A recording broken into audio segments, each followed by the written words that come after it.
nous vous accompagner durant ces 4 heures, 5 heures de marathon. Non, c'est quelques 1h30, 2 heures d'échange avec David Deneyer. Je remercie les éditions Amiris de nous permettre ces rendez-vous. Et nous allons échanger sur non seulement l'expérience, l'ouvrage et les formations de David. On va en parler évidemment tout le long. Voilà, Marie-Claire qui dit quel bonheur d'entendre David et d'écouter ses connaissances. Merci. Peut-être que certains et certaines connaissent déjà l'œuvre de David, aussi bien son ouvrage que ses formations. Certainement, n'hésitez pas à nous le dire. Dites-nous surtout d'où vous venez, ça sera avec plaisir. Google Chrome, la Hulpe. La Hulpe, je connais ça, c'est où la Hulpe, tu sais? Oui, c'est dans le Brabant wallon. D'accord, ah oui. Ouais. D'accord. De Dinan, voilà. On est ravis. Alors, encore une fois, David, merci de prendre ce temps. Merci de prendre ce temps pour partager ton expérience. Je rappelle juste en quelques mots, si vous me le permettez, que les éditions Amiris, c'est une maison d'édition belge indépendante qui défend une médecine holistique. On aime bien cette globalité, pas une médecine conventionnelle trop fermée, depuis plus de 30 ans. Donc, on a partagé énormément d'ouvrages. Je vous invite vraiment à aller voir sur le site des éditions Amiris la quantité d'ouvrages qui sont édités avec amour et personnalisation des éditions Amiris. Donc, c'est vraiment quelque chose de très, très familial au travers de leurs livres. Ils soutiennent donc la responsabilisation de tout individu face à sa santé et sa maladie. Donc, c'est quelque chose d'assez précis et personnel. Voilà. Des ouvrages qui s'adressent aussi bien au grand public qu'aux professionnels. Donc, un large édition. Merci Marie d'avoir mis le lien sur le chat, donc n'hésitez pas. Et ce matin, pardonnez-moi encore une fois, j'ai toujours l'habitude, je le dirai et je le rappellerai, vous avez une petite promotion qui vous permet d'avoir un petit pourcentage de 15% sur l'édition de David. Ça pourrait correspondre peut-être aux frais de port avec le code émotion. Avec le code émotion, vous allez sur le site, vous mettez le code émotion en majuscule émotion, et vous aurez 15% sur le livre de David Deneyer ce matin. Oh, je vais y arriver. Alors, David, oui. Merci encore une fois. Frédéric. J'étais ravi de partager beaucoup de choses. J'étais ravi, comblé de lire ton ouvrage, qui est le soutien de ce webinaire. Vraiment un super travail de recherche, de construction. Je le disais en off et sans aucune flagornerie, vraiment, il est très très bien construit. Non pas parce que tu es en face de moi, mais parce que je l'ai lu en entier et que pour avoir l'expérience des ouvrages, franchement, c'est vraiment bien fait. Est-ce que tu peux nous dire en quelques mots quel est ton parcours? Qu'est-ce qui fait qu'on a eu la chance de te voir, qu'on a la chance maintenant de te voir ce dimanche en face de nous? Et qu'est-ce qui a généré l'envie d'écrire cet ouvrage aussi bien construit? Alors, tout d'abord, bienvenue à toutes et à tous. Je suis vraiment ravi de partager ce moment avec vous tous aujourd'hui. Alors, moi, je suis David Deneyer, donc ostéopathe déo, je suis acupuncteur et praticien en médecine traditionnelle chinoise et surtout spécialisé dans le langage émotionnel et symbolique du corps humain. J'ai commencé ma carrière il y a plus de 25 ans maintenant et j'étais kinésithérapeute. Et j'ai eu la possibilité de faire beaucoup de domiciles. Donc, j'étais au cœur du foyer familial des personnes. Et quand on est au cœur du foyer comme ça, on se rend compte de beaucoup de choses. On fait partie un peu des meubles parce qu'on passe souvent chez les personnes, ils se confient à nous. Et j'avais déjà remarqué que lorsque certaines douleurs chez ces personnes augmentaient ou apparaissaient, il y avait eu juste auparavant des événements dans leur vie qui me racontaient. Et je m'étais dit à cette époque qu'il devait y avoir un lien. Je pensais que c'était le stress. Mais à cette époque, j'étais loin de soupçonner tout ce qui sera mis en lumière sur mon chemin professionnel. Et puis, j'ai fait une première très belle rencontre avec un ami qui n'est malheureusement plus de ce monde, c'est Patrick Lefebvre. Ah oui. Et il m'a ouvert sur... il était ostéopathe et aussi praticien en médecine traditionnelle chinoise. Et il m'a ouvert sur le belle médecine du monde et surtout sur l'holisme et que tout est en lien avec tout. Et suite à ces rencontres avec lui, alors j'ai décidé de m'inscrire à l'école d'ostéopathie où j'ai été diplômé en 2008.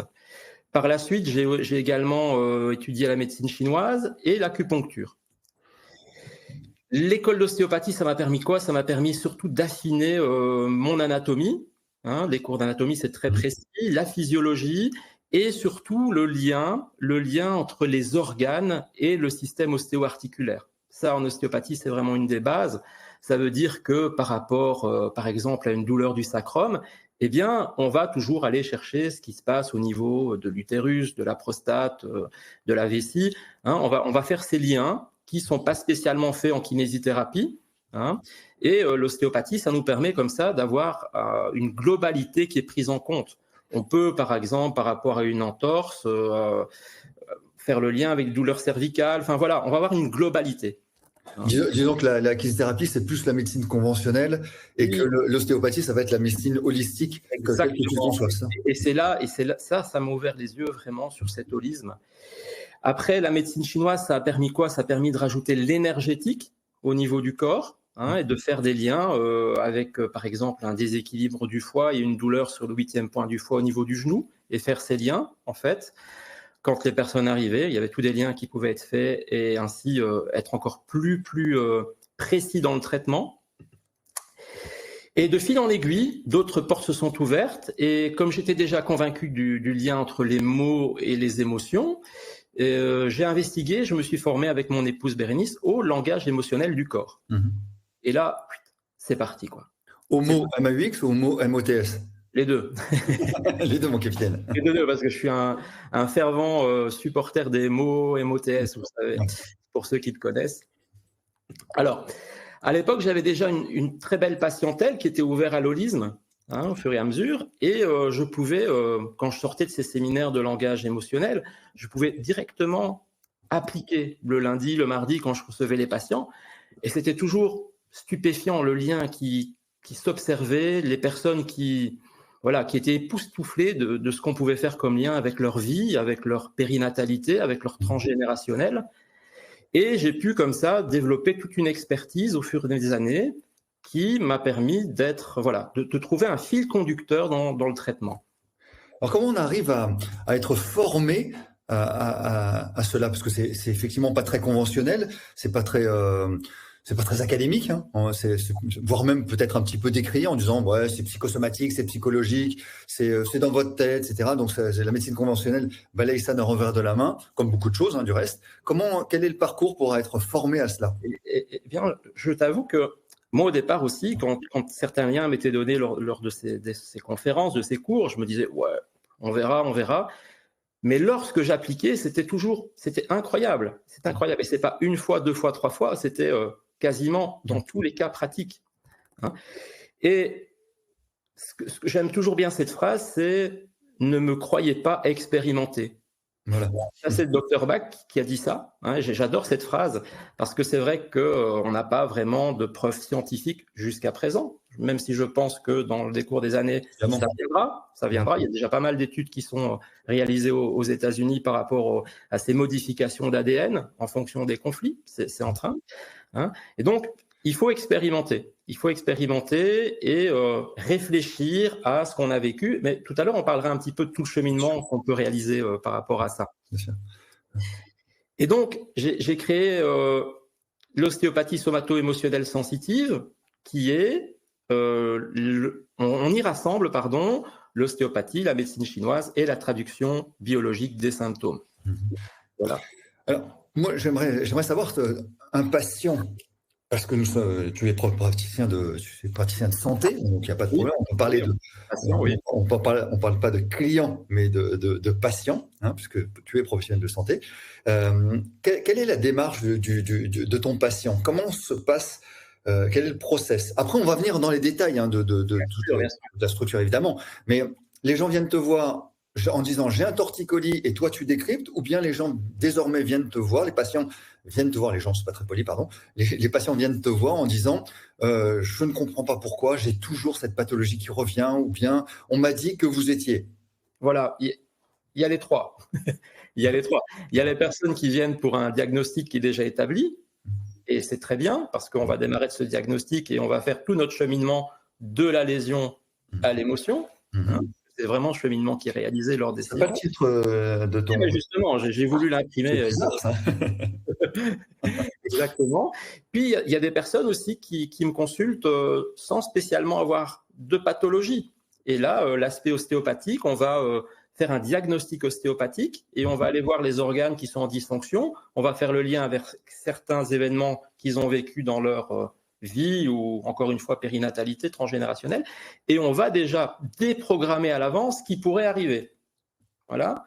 Parce qu'il faut savoir que dans le corps humain, la première manière dont se manifeste une lésion, c'est énergétique. Donc, on va avoir des troubles au niveau des méridiens qui vont parler d'un organe, et avec cet organe, on va pouvoir faire le lien émotionnel et on va pouvoir comme ça refaire le cheminement. D'accord. Ça, c'est la deuxième chose. Et la troisième chose, c'est les personnes qui viennent avec des douleurs chroniques.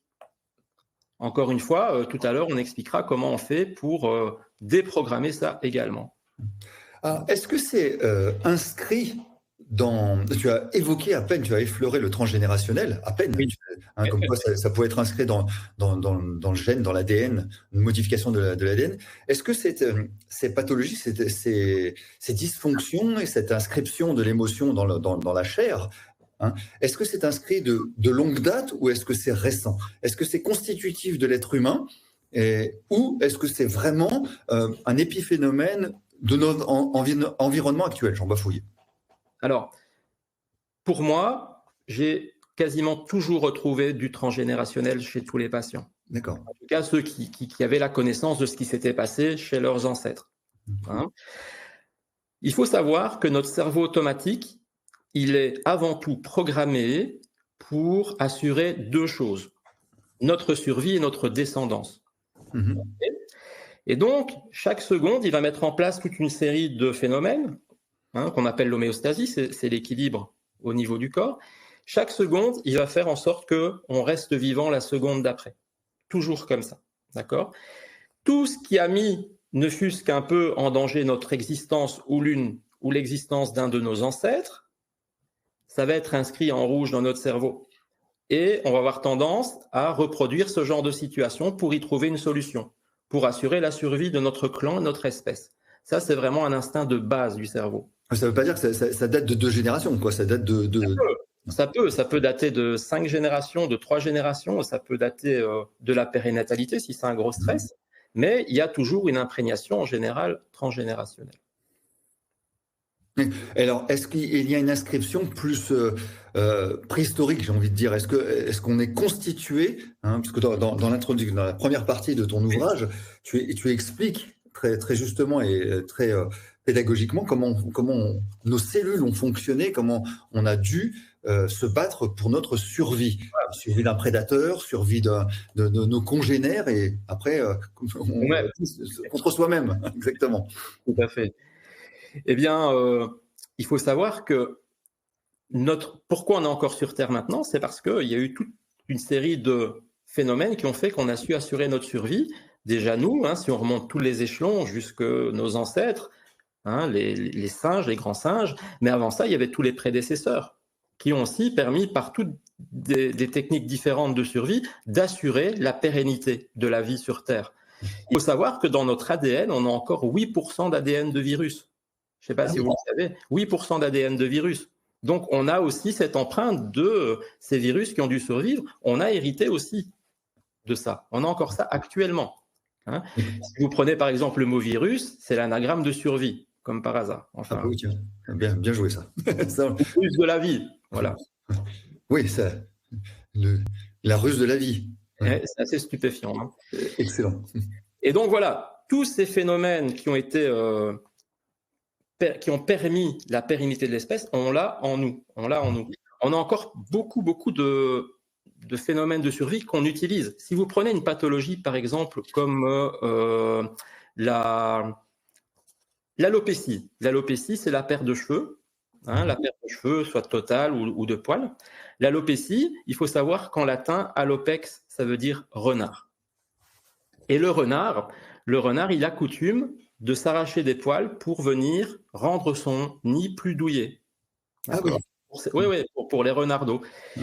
Et il faut savoir que quand un être humain va développer de l'alopécie, on va toujours trouver un stress émotionnel de vouloir rendre son nid plus confortable. Vous voyez, donc on va trouver une maman qui fait de l'alopécie parce qu'il y a son fils qui est parti à l'université, par exemple.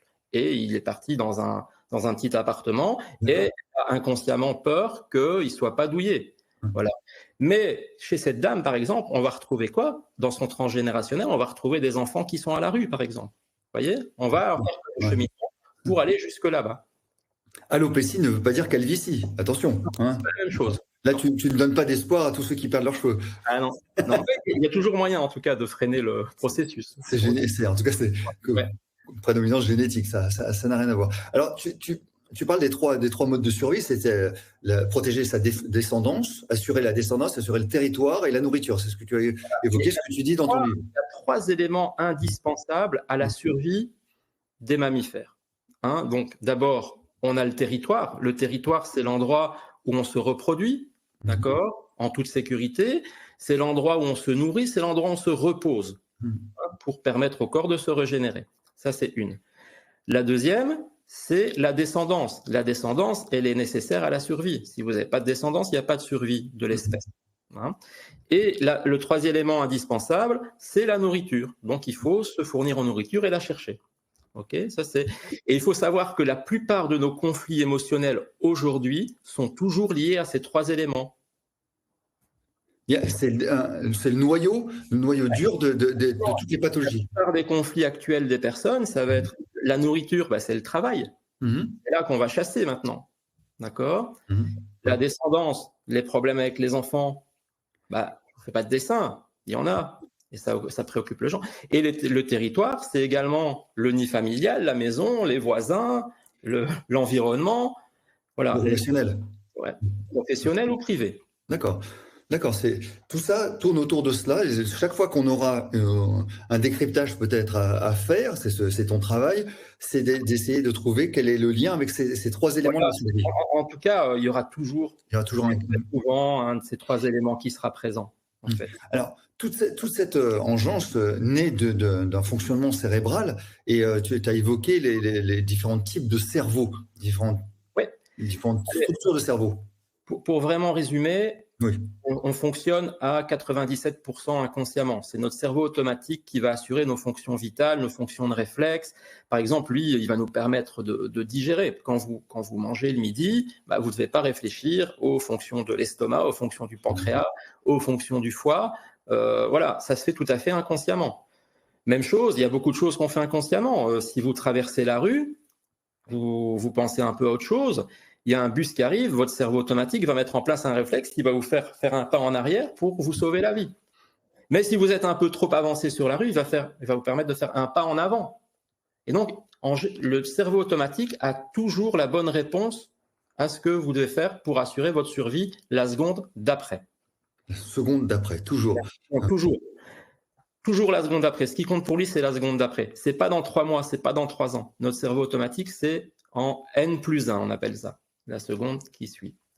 Et alors, comment se construit après la prévention ou la construction des pathologies de plus tard, si j'ose dire? Alors, les pathologies, les symptômes, ce sont des réflexes de survie. C'est un peu ambigu de dire ça parce que ce n'est pas ce qu'on nous a appris. On nous a appris que la maladie, ce n'était pas vraiment de la survie puisque ça pouvait mener à la mort. On est d'accord. Alors, quand on vit un surstress, c'est quoi un surstress? Un surstress, c'est un stress qui dépasse une certaine intensité. En général, ce sont des événements qui sont imprévus, qui sont imparables, qui sont vécus dans l'isolement. En général, on le vit seul. Et souvent inconnus. Souvent des événements qu'on n'a pas encore connus dans notre vie. Donc, on n'a pas de référence par rapport à ça. Et qu'est-ce qui va se passer? En fait, quand on va vivre ce genre d'événement, notre cerveau, il va être omnibulé par le stress. Il va y penser tout le temps, tout le temps, tout le temps, tout le temps. Mais il faut savoir une chose, c'est que notre cerveau automatique a été programmé il y a 200 000 ans. D'accord ? Et il y a 200 000 ans, on vivait dans un environnement très hostile, avec des prédateurs, avec un danger permanent. Hein ? D'accord ? Ça veut dire quoi ? Ça veut dire que si on n'est pas attentif à l'environnement, on est en grand danger de mort. Et ça, c'est encodé dans notre cerveau automatique. Donc, si on est omnibulé par une pensée, d'accord, pour notre cerveau automatique, c'est égal à quoi ? C'est égal à grand danger de mort. Très rapidement, on va mourir par inadvertance ou par épuisement énergétique, parce que penser d'une manière omnibulante à quelque chose, ça prend de l'énergie et ça nous fatigue. D'accord ? Donc, statistiquement, notre cerveau automatique, pour lui, si on reste dans une pensée obsessionnelle, on meurt très vite. Et donc, il doit trouver une solution rapide pour nous enlever le stress du cerveau conscient. D'accord ? Et là, il va développer un symptôme. Et ce symptôme, ça va permettre à ses pensées de venir se focaliser. C'est comme si on prenait un tiroir et on allait mettre le stress dans le tiroir. Et le tiroir, ça peut être le foie, ça peut être l'estomac, ça peut être le côlon, ça peut être le genou, ça peut être la cheville, d'accord ? En fonction de la tonalité de l'émotion qu'on avait. Voilà. Hein, si ça va être un stress de manque, ça va être le foie qui va prendre la pathologie. D'accord. Ce que tu dis dans ton livre, c'est-à-dire que ça se biologise. J'aime bien ce mot. On va passer ça va être la biologisation. C'est-à-dire, dans un premier temps, le stress est psychologique. On y pense consciemment. D'accord ? Une fois que c'est biologisé, que c'est passé dans le corps, on n'y pense plus consciemment. C'est la biologie qui fait son action. Après, il va falloir faire le chemin inverse d'une certaine manière. Et c'est là où il y a une chose que j'aimerais bien que tu m'expliques, s'il te plaît, c'est la notion de psychologique et d'émotionnel. C'est-à-dire que un conflit, je me suis engueulé avec ma femme la veille, à la limite, tu me dis si je me trompe, hein, je me suis engueulé, très bien, c'est quelque chose de psychologique que je vais pouvoir évoquer, relater, ouais, elle m'emmerde, tatati, tatata, tout ça, c'est psychologique, c'est quelque chose qu'on peut partager, évoquer, relater. Penser. En revanche, voilà. Ouais. Mouliner, ruminer, tout ce qu'on voudra. Et en revanche, l'émotion, c'est quelque chose qui n'est pas véritablement conscient, sauf erreur de ma part. C'est quelque chose qui est intégré, d'autant plus que c'est transgénérationnel. Est-ce que tu peux m'expliquer cette différence et les notions ? Alors, pour rebondir sur ton exemple, tu vas avoir un différend avec ton épouse, d'accord ? Différent qui sera limité, modéré, tu vas y penser, oui, comme tu dis, ça m'embête, c'est toujours moi qui dois plier ou des choses comme ça. Voilà. Et puis, le soir, elle rentre, elle s'excuse, fini, tu n'auras pas de symptômes, ça reste psychologique, ça va. Mais si, imaginons que l'intensité du différend soit énorme et qu'il n'y a pas vraiment espoir que ça s'arrange, d'accord, là, tu passes en surstress. D'accord ? Ce n'est plus un stress normal, c'est un surstress, ça dépasse une certaine intensité. Je comprends. Alors là, ton cerveau, il va se dire quoi ? Si je me sépare avec ma femme, ah zut, on ne pourra plus partir 3 fois en vacances sur l'année parce que je vais devoir assurer ceci, cela au niveau argent. D'accord ? Donc, ou elle va me manquer parce que je l'aime. D'accord ? Là, ce sera plutôt ton foie qui va prendre. Pour en revenir à l'argent, ça peut être ton rein, par exemple. Ça va être le rein droit qui s'occupe des liquides ou des liquidités. D'accord ? Ou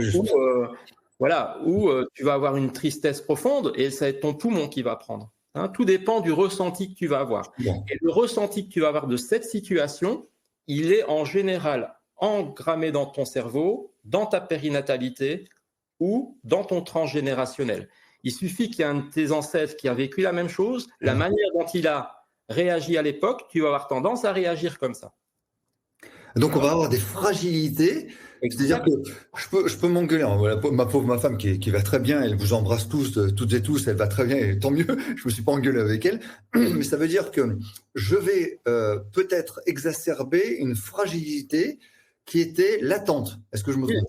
Mais exactement. Et cette fragilité, tu l'as, et inconsciemment, tu auras tendance à l'attirer à toi. C'est ce qu'on appelle les atomes crochus inconscients. Okay. On attire à nous des personnes ou des situations qui nous permettent de résoudre certains conflits qui n'ont pas été résolus, soit par rapport à notre périnatalité, soit par rapport à notre transgénérationnel. On est plus en affinité avec certaines choses, en fonction de ce que nos ancêtres ont vécu. Très clair. Alors, donc, là, on voit le terrain, c'est-à-dire que X engueulades ou X conflits ou X problématiques peuvent passer complètement inaperçus. Exactement. Et à un certain moment, si on est sur le terrain d'une fragilité, soit qui procède de notre propre vie actuelle, c'est-à-dire depuis notre naissance, ou que ça procède du transgénérationnel, voire du préhistorique, si j'ose dire, là, la biologisation va s'engouffrer, c'est ça? Exactement. Exactement, parce que ce sera sûrement un conflit que ton ancêtre n'a pas su résoudre. Et qui lui a posé un problème de survie, ou ça, en tout cas, bousculé la survie du clan. Ouais. D'accord? Et donc ça fonctionne par une maladie, un symptôme, on va dire symptôme pour le moment, une symptomathologie, effectivement aussi bien du foie que du rein, que du pied, que de n'importe quel endroit du corps. En fait, tout dépend du ressenti de la personne. C'est ça. Voilà, c'est la manière. Une situation, tu peux prendre 5 personnes différentes, elles peuvent réagir de 5 manières différentes. C'est un peu ce que je t'expliquais tout à l'heure par rapport à notre exemple ici. Si tu peux manquer, ça va être le foie. Tu peux avoir un problème avec l'argent, ça va être le rein droit. Tu peux avoir un problème de crasse. Ouais, elle m'a fait une crasse, ça va être ton côlon qui va prendre. D'accord. Tu peux te dire non, je n'arrive pas à la garder. Ça va être ta vessie. L'impuissance à marquer son territoire. Tu vois, voilà. Ouais. En fonction du ressenti. Mais le ressenti, il est guidé par tes mémoires transgénérationnelles périnatales aussi. David, le ressenti ment. Pour utiliser Elle est bonne. On verra plus tard ça. Ok. Alors, en revanche, qu'est-ce qui, je ne sais pas si je vais bien formuler la question, mais qu'est-ce qui fait qu'à un certain moment, on va déclencher cette pathologie? Là, j'ai lu dans ce passage absolument incroyable que tu nous fais découvrir sur les cycles. Je veux pas le tromper. Hein, le cycle biologique cellulaire mémorisé. Parce que je veux pas me tromper dans la terminologie. Cycle biologique cellulaire mémorisé. Et je trouve ça extraordinaire. Est-ce que tu peux nous l'expliquer, s'il te plaît? Eh bien oui. Alors, il faut savoir une chose. En fait, depuis notre conception jusqu'à aujourd'hui, tout ce qu'on a vécu, c'est enregistré dans notre cerveau automatique. C'est comme si vous aviez toute une série de, une série de disquettes comme ça qui étaient, voilà, tel jour, le 11 novembre 2005, il s'est passé ça. Tout est enregistré. Et tout ce qui a provoqué un surstress, c'est comme si c'était mis au fluo. D'accord? Et donc, si tu as vécu, par exemple, si vous, à 15 ans, vous perdez un membre très cher de votre famille, ben, votre cerveau, il enregistre qu'après 15 ans de vie, il y a un surstress avec la mort de quelqu'un. Et ce qui fait que le cerveau redémarre à zéro et 15 ans plus tard, il va vous mettre en pré-stress, comme pour préparer l'événement, comme si ça allait se reproduire en fait. Une date anniversaire. Exactement. Et il y aura ça à 30 ans dans cet exemple, à 45, à 60, tant que ça n'a pas été conscientisé par la personne et tant qu'il n'y a pas eu un travail qui a été fait pour déprogrammer ce processus. D'accord ? Et par exemple, à 30 ans, vous n'êtes pas obligé de perdre quelqu'un de votre famille, mais vous allez perdre un voisin où vous lui dites bonjour 2 fois par an et vous allez vous sentir triste anormalement. D'accord ? Oui, je m'en fous de ce voisin finalement. Voilà. Mais ça vient réveiller ce deuil à 15 ans qui n'a pas été résolu complètement. Voyez-vous ? Voilà, ça c'est le principal fonctionnement du cycle. Et donc, quand un patient se présente chez moi, eh bien, la première chose que je vais lui demander, après l'avoir écouté, bien sûr, c'est depuis quand avez-vous ces symptômes? D'accord? Parce que le moment où il déclare son symptôme est très important. Si, par exemple, le symptôme démarre à 42 ans, on va aller voir dans la tonalité du conflit ce qui s'est passé à 21, ce qui s'est passé à 10 ans et demi, d'accord? Ce qui s'est passé à 42 ans, à 14 ans, pardon, parce que 14... D'accord? 14 fois 3, ça fait 42. On va aller chercher dans ces cycles. D'accord? Si c'est lié à une peur de manquer, par exemple, au niveau du foie, à 42 ans, imaginons qu'il y a des enzymes hépatiques qui ne soient pas bonnes, eh bien, on va aller voir ce qui s'est passé dans le manque à 21, à 14, à 10 ans et demi. D'accord? Ça, c'est déjà une chose. Donc, ça peut expliquer, est-ce que je me trompe en disant des reproductions de schémas, des schémas répétitifs? Exactement. Ou dans des, est-ce que des récidives aussi peuvent être expliquées? Enfin, expliquées. Oui, peuvent être expliquées comme ça. Je me souviens d'un monsieur qui vient, parce qu'après, quand vous travaillez comme ça au niveau émotionnel, vous n'avez plus vraiment tout le temps des entorses à répétition ou des genoux. Il y a un monsieur qui vient parce qu'il a été licencié et il ne comprend pas son licenciement, il a 32 ans. Ben, quand on va chercher à 16 ans, qu'est-ce qui se passe? Ben, il est renvoyé de son établissement scolaire, d'accord? À 8 ans, il ressent vraiment un rejet de ses camarades de classe, donc il est rejeté du système. Et quand on va plus loin à 4 ans, eh bien, il y a une petite sœur qui arrive et qui naît malade, d'accord? Et là, ses parents, ils doivent s'occuper préférentiellement de la petite sœur, et lui, il est mis chez sa tante pendant quelques mois, d'accord? Et il ressent le rejet à ce moment-là. Et dans tous les cycles, il va revivre ça à chaque fois, le rejet. Je comprends. Et pour nos amis qui nous écoutent, qui vont évidemment lire attentivement ton livre, et je rappelle que les éditions Amiri font une petite promotion de 15% sur l'achat de ton livre. Oui. Ça peut aider. Mais alors, pour celles et ceux qui nous écoutent là maintenant, est-ce qu'il y a une formule mathématique? Comment tu peux les aider à essayer de comprendre cette approche C'est d'une simplicité incroyable. Savoir diviser en 2, en 3, en 4, en 5. On peut même prendre une calculatrice. Ouais, ça devrait aller. Ça va. Mais il faut savoir que c'est très précis. Si, par exemple, il vous arrive un événement à 11 ans et 2 mois, c'est à 22 ans et 4 mois que ça va se passer. C'est chirurgical. Croyez-moi. C'est vraiment d'une précision incroyable. Au jour près, le cerveau automatique, il est vraiment d'une précision phénoménale. D'accord ? Mais ces calculs... Oui, juste une petite parenthèse. Bien sûr, excuse-moi. C'est qu'on a pu établir que le nombre de connexions qui est fait dans notre cerveau automatique, ça fonctionne encore plus vite que certains ordinateurs de la NASA actuels, d'accord ? Dans le nombre de connexions. C'est juste incroyable. On ne se rend pas compte, mais on a une mine d'or ici. D'accord ? C'est un trésor. C'est un trésor, exactement. Notre cerveau automatique, c'est un trésor. Mais alors, nous sommes d'accord que ces cycles biologiques mémorisés, cellulaires mémorisés, ont trait à notre vécu, à nous. Oui, mais parce que mais voilà. Si c'est ma grand-mère, comment ça se passe? Alors, il existe parfois des moments où, par exemple, la personne arrive et elle me dit mes symptômes ont commencé à 42 ans. On va diviser en 2, on va rien trouver dans la tonalité. Ou alors, si on reste sur le foie et le manque, il dit à 21 ans ce qui s'est passé. À 21 ans, j'avais un problème, je savais pas dans quelle direction aller. Ça n'a rien à voir avec le manque. Donc ça compte pas. D'accord. Donc on va aller voir plus loin, on va dans tous les cycles. Donc on passe à 14, on passe à 10,5, d'accord ? On trouve rien. Qu'est-ce qu'on va faire ? Eh bien, on va aller voir à 42 ans chez les parents ce qui s'est passé. Et souvent, on va trouver. Ouais. On va commencer comme ça. Et puis, on peut aller voir chez les grands-parents. D'accord ? Parce que chez le parent, quand il se passe un événement à 42 ans, par exemple, ça va être enregistré dans son ADN et ça va être transmis chez les descendants. Je comprends. Par expérience, je peux vous dire que c'est souvent le parent du même sexe qui est référent. Souvent, c'est comme ça. Maintenant, on peut aller voir chez l'autre, mais souvent, chez un homme, il faut aller voir chez le papa. D'accord. Souvent. On gagne du temps en allant voir parce que souvent, c'est là. D'accord ? Il y a évidemment. Mais voilà, souvent, c'est comme ça. Ce que j'entends, c'est qu'il n'y a jamais de systématisation, il n'y a pas de protocole. Il y a des grandes règles, des grandes lois, oui. Mais ce n'est pas systématique. Comme tu peux le voir dans le livre, il y a un fil rouge. Oui.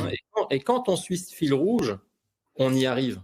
Parce qu'il y a toutes les possibilités qui sont écrites dedans. Tu vois ? Alors, il y a Véro qui pose la question comment nettoyer alors ces cycles, mais c'est ce qu'on va voir dans la conscientisation, mais c'est ce qu'on va voir un petit peu après. Parce que, on va ça après, tout à fait. Avant les solutions, on va déjà poser les problèmes. Exactement. Et il y a Stéphanie qui te demande comment on calcule ces cycles. Est-ce que tu peux rappeler comment on calcule ces cycles ? Et Stéphanie, peut-être si vous avez un exemple où nos amis qui nous écoutent, là, si vous avez peut-être une problématique à poser, sans que ce soit un diagnostic précis et votre vie, mais juste avoir des exemples peut-être que tu pourrais illustrer.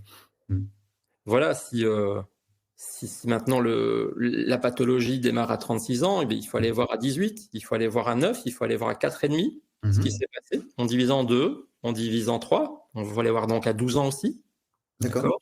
On divise en 2, en 3, en 4, en 5, en 6.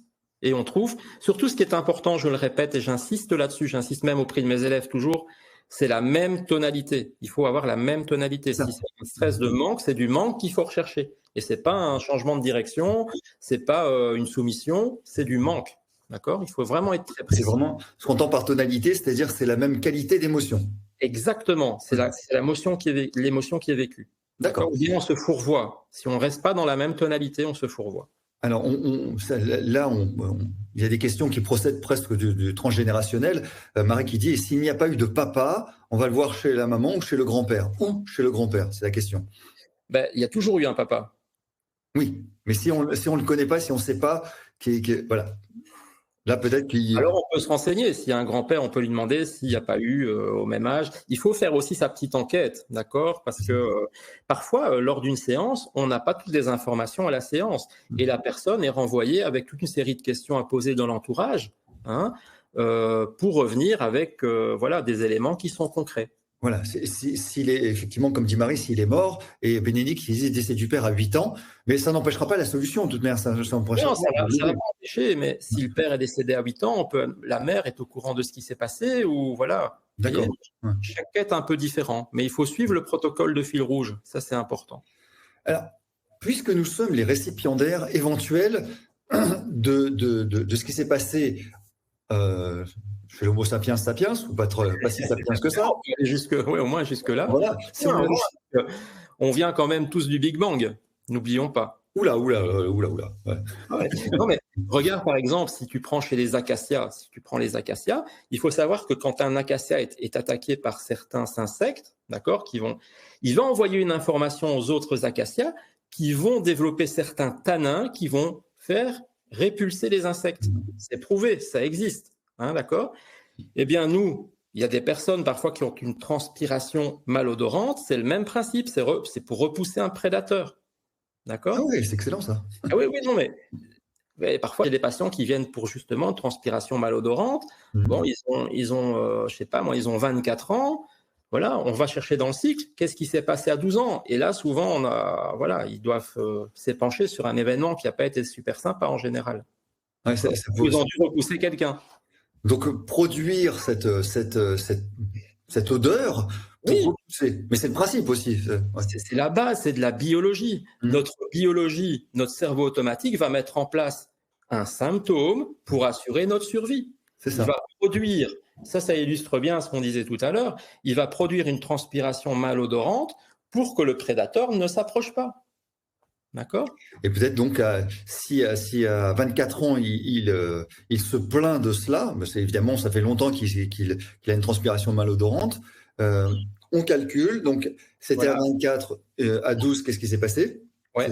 Et s'il te dit, ça fait quelques années, il faut aller chercher quand ça a commencé. Alors moi, ce que je fais, c'est, tu te rappelles si tu étais encore à l'école secondaire? Ah ouais, c'était à l'école secondaire. Ouais. Tu te souviens, on essaie de le remettre dans le contexte, hein, pour que ce soit précis, parce qu'évidemment, c'était à 16, à 19, ça change tout. Il faut être précis. On verra vraiment à la suite, on a le temps. Que ce travail de recherche de mémoire émotionnelle, il faut y avoir de la précision. C'est vraiment une expertise. Bien souvent, malheureusement, c'est trop vulgarisé, c'est trop superficiel. Il faut vraiment être très précis. Et là, on a du résultat. La précision, c'est l'essentiel. Mais je rassure nos chers amis qui sont là, s'il est mort, comment calculer, et s'il ne reste aucun ascendant pour donner les infos, on imagine bien qu'il y a des solutions. Oui, alors moi, quand il n'y a pas vraiment d'informations qui viennent, moi, je vais référencer une psychogénéalogiste. Voilà, qui va pouvoir travailler sur l'arbre et qui va avoir des informations dans son domaine. Moi, ça, je ne fais pas, donc je n'ai pas la prétention de pouvoir... mais il faut référencer quelqu'un, il faut se faire assister dans l'accompagnement par des spécialistes. Donc, se référer à Véronique César pour la psychologie. Exactement, de cette par hasard. Comme par hasard. Grégoire qui dit un grand homme, ce David. Dans la grande famille Améris, il y a tout ce qu'il faut. Hein. Ah il y a tout ce qu'il faut. Exactement. Là, après, comme dit Hippocrate, si vous ne voulez pas être soigné, c'est pas de notre faute. Hein. Il faut que ça procède de votre volonté. Alors, puisque nous sommes dans cette engeance et récipiendaire d'un certain nombre de messages et d'émotions qui nous appartiennent pas, qu'on a reçus, est-ce que nous sommes des éventuels réparateurs Oui. De ce qui va se passer. Parce que, Voilà. encore une fois, dans ton livre, pardonnez-moi de suivre à ce point le livre, parce qu'il est vraiment très didactique et très pédagogique, il y a cette notion de projet sens. Et ça, c'est super important de nous l'expliquer, s'il te plaît. Ah oui, oui. Alors, le projet sens, ça, c'est une mine d'or. Oui, c'est ça que moi, j'ai tendance aussi à l'appeler la périnatalité. Et donc, c'est un concept qui vient de Marc Fréchet, c'est un psychoclinicien suisse qui est décédé malheureusement et qui a fait toutes des observations dans sa profession et qui a remarqué effectivement qu'il y avait toutes des redondances dans la vie de la personne par rapport à ce qu'elle avait vécu dans sa périnatalité. Et il a mis ça en place, ce concept. Je l'ai résumé. Alors, il faut savoir que la périnatalité, c'est quoi? C'est 9 mois avant la conception, 9 mois de grossesse, la naissance et les 9 mois qui suivent la naissance. Donc, c'est les 27 mois qui sont présents là. Ouais. Il y a 27 mois. Et tout ce qui va s'y passer, ça va avoir une grosse influence sur notre manière de fonctionner dans la vie. D'accord? Pourquoi c'est super important? Eh bien, parce que cette période, c'est ce qui nous a permis d'être en vie. D'accord? C'est grâce à ça qu'on est en vie. C'est grâce à la rencontre de nos parents qu'on est en vie. Et la manière dont ils se sont rencontrés, ben, c'est grâce à ça qu'on est en vie. D'accord? Et donc, pour notre cerveau automatique, cette périnatalité, eh bien, c'est notre référence de vie. Ce qui fait que quand on va être face à un surstress, pour notre cerveau automatique, c'est quoi le surstress? C'est la mort. D'accord? Eh bien, il va remettre en jeu les éléments de notre périnatalité. C'est pour ça, pour prendre un exemple assez basique, imaginons un enfant qui est conçu lors d'une soirée bien arrosée. D'accord? Les parents ont été faire la fête et puis ils conçoivent l'enfant. Pour le cerveau de l'enfant, c'est grâce à l'alcool qu'il est en vie. Ce qui fait que plus tard, quand il va être en surstress, il aura tendance parfois à boire de l'alcool. D'accord. Alors, voilà. Oui, mais dans le calcul, pardon, j'ai un chat dans la gorge.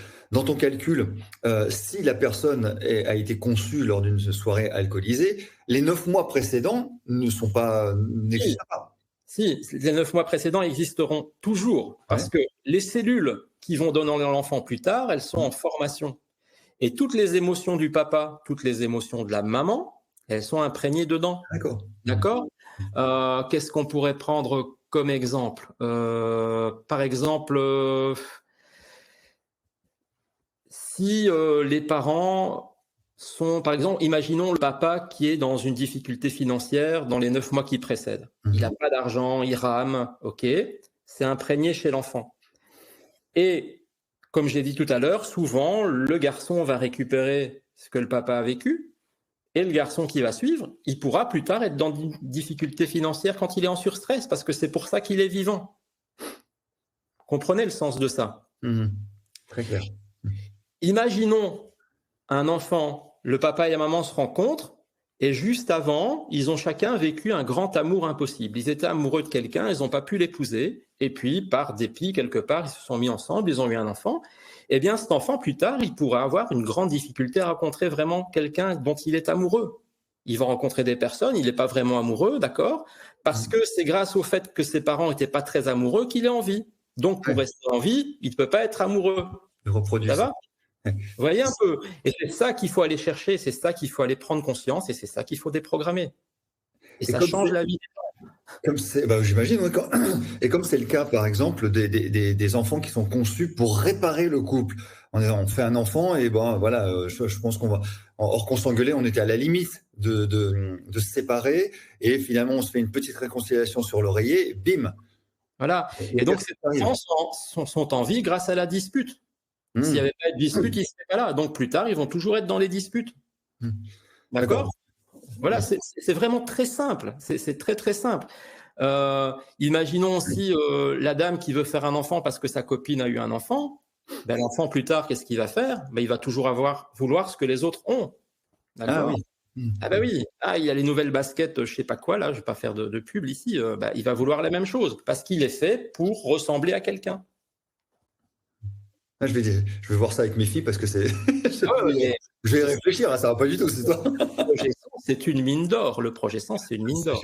Alors là, tu évoquais les 9 mois avant et donc les 9 mois pendant de grossesse, alors, véritablement. Donc tout ce qui va se passer va être. On sait que la maman, il est hélas, hélas, et tant mieux. C'est impossible quand on est maman de ne pas vivre d'émotions. C'est impossible. C'est impossible, oui, c'est ça. C'est impossible. Et la maman, elle ne demande pas à ce qu'elle s'engueule avec sa maman, plus avec sa mère à elle, ou des choses comme ça. D'accord ? C'est des choses qui arrivent dans le décours d'une grossesse. Et là, la maman va produire des hormones que l'enfant va absorber. Donc, il y a une imprégnation encore plus hormonale du stress. D'accord ? Voilà.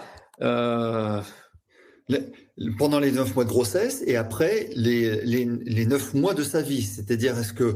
Les 9 premiers mois, parce qu'il faut considérer que la conception totale de l'enfant va durer 18 mois, donc 9 mois dans le ventre et 9 mois à l'extérieur. Ça va ? Voilà. Il faudrait, pour que l'enfant soit complètement fini, entre guillemets, hein, c'est pas péjoratif, qu'il reste 18 mois dans le ventre. D'accord ? On peut voir à 9 mois, l'enfant s'éveille plus, il commence à bouger, à se mettre debout. Voilà. Il y a beaucoup d'espèces qui, dès qu'elles vont sortir de l'utérus maternel, vont être à 4 pattes déjà directement, d'accord ? Parce que les maturations sont plus importantes. Hein ? Et donc, les 9 mois qui suivent, l'enfant reste vraiment en résonance énergétique avec sa mère. Dès qu'il va être en danger, il va pleurer. Dès qu'il va sentir sa mère stressée, pour lui, ça veut dire qu'il y a un prédateur qui arrive. Donc, il va pleurer. D'accord ? Céline demande qui doit être soigné dans le cas de la réparation. Doit être soigné l'enfant ou le parent dans l'exemple de l'enfant. Si l'enfant a 35 ans, on peut travailler avec lui. C'est intéressant qu'il aille demander des informations à la maman. Maintenant, si souvent les enfants de moins de 6 ans, moi je travaille avec les parents. Moins de 6 ans ? Ouais, je travaille avec les parents. Je travaille comme ça. Donc ça veut dire que quand tu vas régénérer, quand tu vas désactiver d'une certaine manière le projet, ou la manifestation, ça va être transmis à l'enfant, c'est ça ? Oui, c'est ça. Oui, exactement. Le fait que la maman va libérer cette émotion, l'enfant va le recevoir et va lui-même arrêter les symptômes qu'il produit. D'accord. Ça, c'est assez stupéfiant. Parfois, il faut aussi... moi, j'utilise beaucoup cette technique qui est d'aller parler à l'oreille de l'enfant et aller lui expliquer, l'oreille droite. J'utilise beaucoup, ça marche super bien. Encore une fois, ne me croyez pas, expérimentez. Oui, c'est ça. Il faut aller lui dire ce qui s'est passé et que ça ne lui appartient pas et que, voilà. C'est ce qu'on va voir dans le processus les soins, parce qu'on a encore plein de choses à dire sur les pathologies, les mots MAUX et les mots MOTS. Céline, est-ce que vous aurez la gentillesse de me préciser, il a 13 ans. Alors, quand ils ont 13 ans, quand sont des ados, ils viennent en séance et souvent, je demande que la maman soit présente dans la séance. D'accord ? Alors là, on va chercher et puis on va donner les informations à la maman qui va répercuter ce qui s'est passé pendant la grossesse. D'accord ? On va donner l'information aux jeunes et on va mettre... j'ai l'habitude avec les jeunes, ça passe bien. On va mettre ça tout doux, même si c'est des choses un peu hard. On arrive vraiment à adoucir pour qu'ils comprennent que sa maman, elle n'en pouvait rien. On est beaucoup dans la déculpabilisation parce que c'est pas toujours évident pour une maman d'entendre que le symptôme que l'enfant va déclarer, c'est parce qu'il y a eu ceci, cela. Mais c'est impossible pour une maman de ne pas vivre d'émotions dans sa grossesse. C'est pas possible. Voilà. Et c'est tellement instinctif que les hormones, ça part tout seul. Voilà. Mais il est possible, quand on est maman et qu'on attend un enfant, quand on vit quelque chose, de déjà l'expliquer à l'enfant quand il est dans son utérus. Et il faut le faire. Il faut lui expliquer, tu sais, aujourd'hui, maman, au boulot, elle s'est disputée avec sa collègue. Tu as sûrement senti que j'étais fort stressé, mais ça n'a rien à voir avec toi. Tu es bien en sécurité. Voilà. L'enfant, ce qu'il veut, c'est la sécurité. Ouais.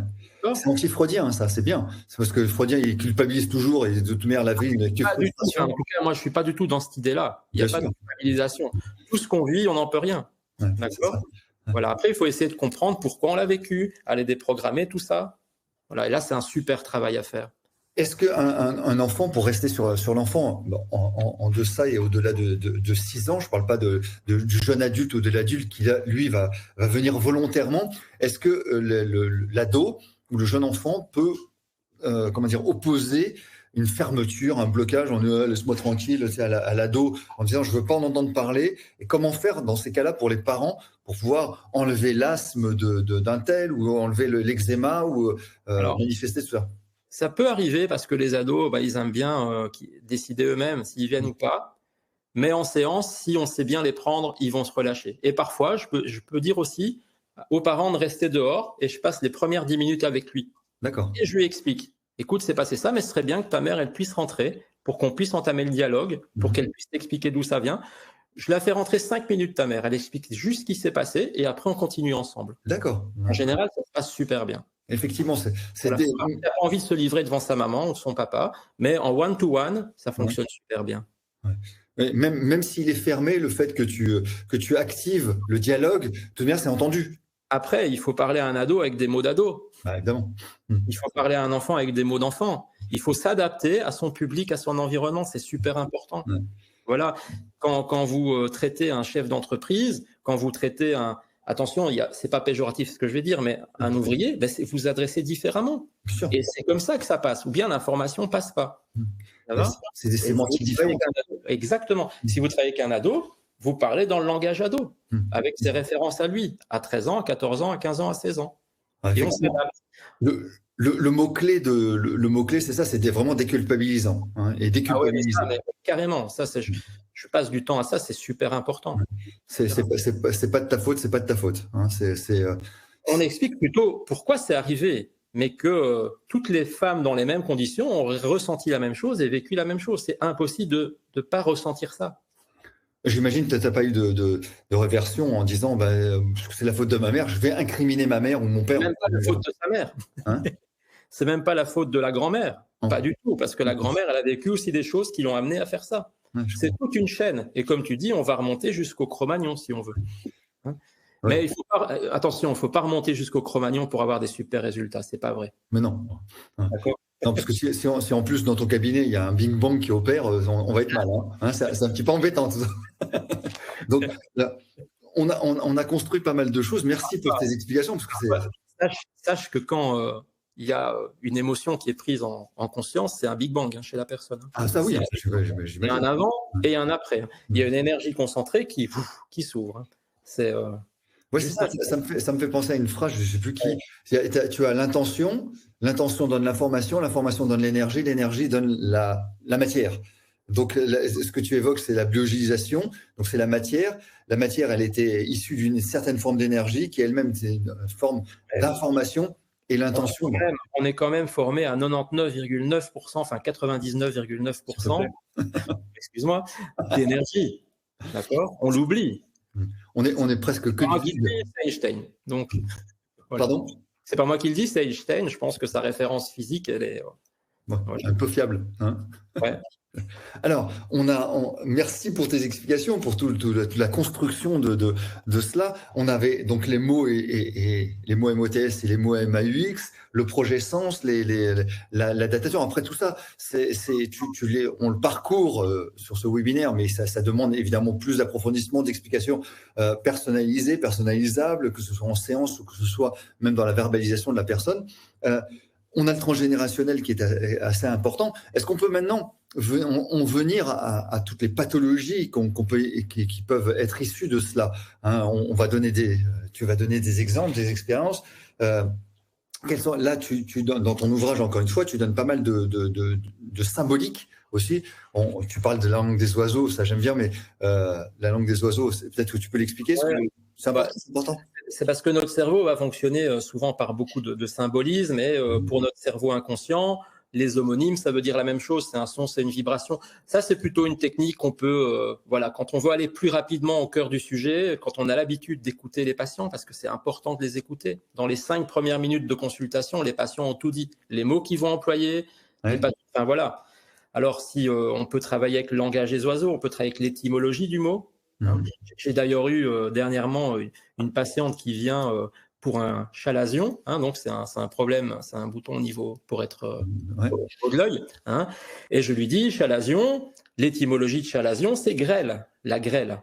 Donc la grêle qui tombe du ciel. Je dis, la grêle, c'est de la pluie qui est gelée. Et la pluie, ça parle de la grand-mère paternelle, parce que c'est l'eau du ciel. Le ciel, c'est le père. D'accord.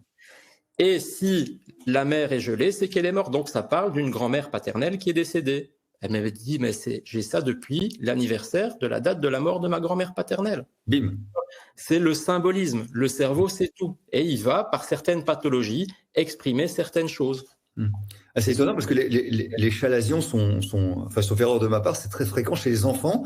Après, ça se transforme en orgelé ou je ne sais quoi, mais c'est très, très fréquent dans les enfants. Donc, il doit y avoir. Alors, il faut aller voir chez l'enfant qui déclare ça, quelles personnes ils ont perdu dans la périnatalité. Et vous allez voir, vous serez très étonné.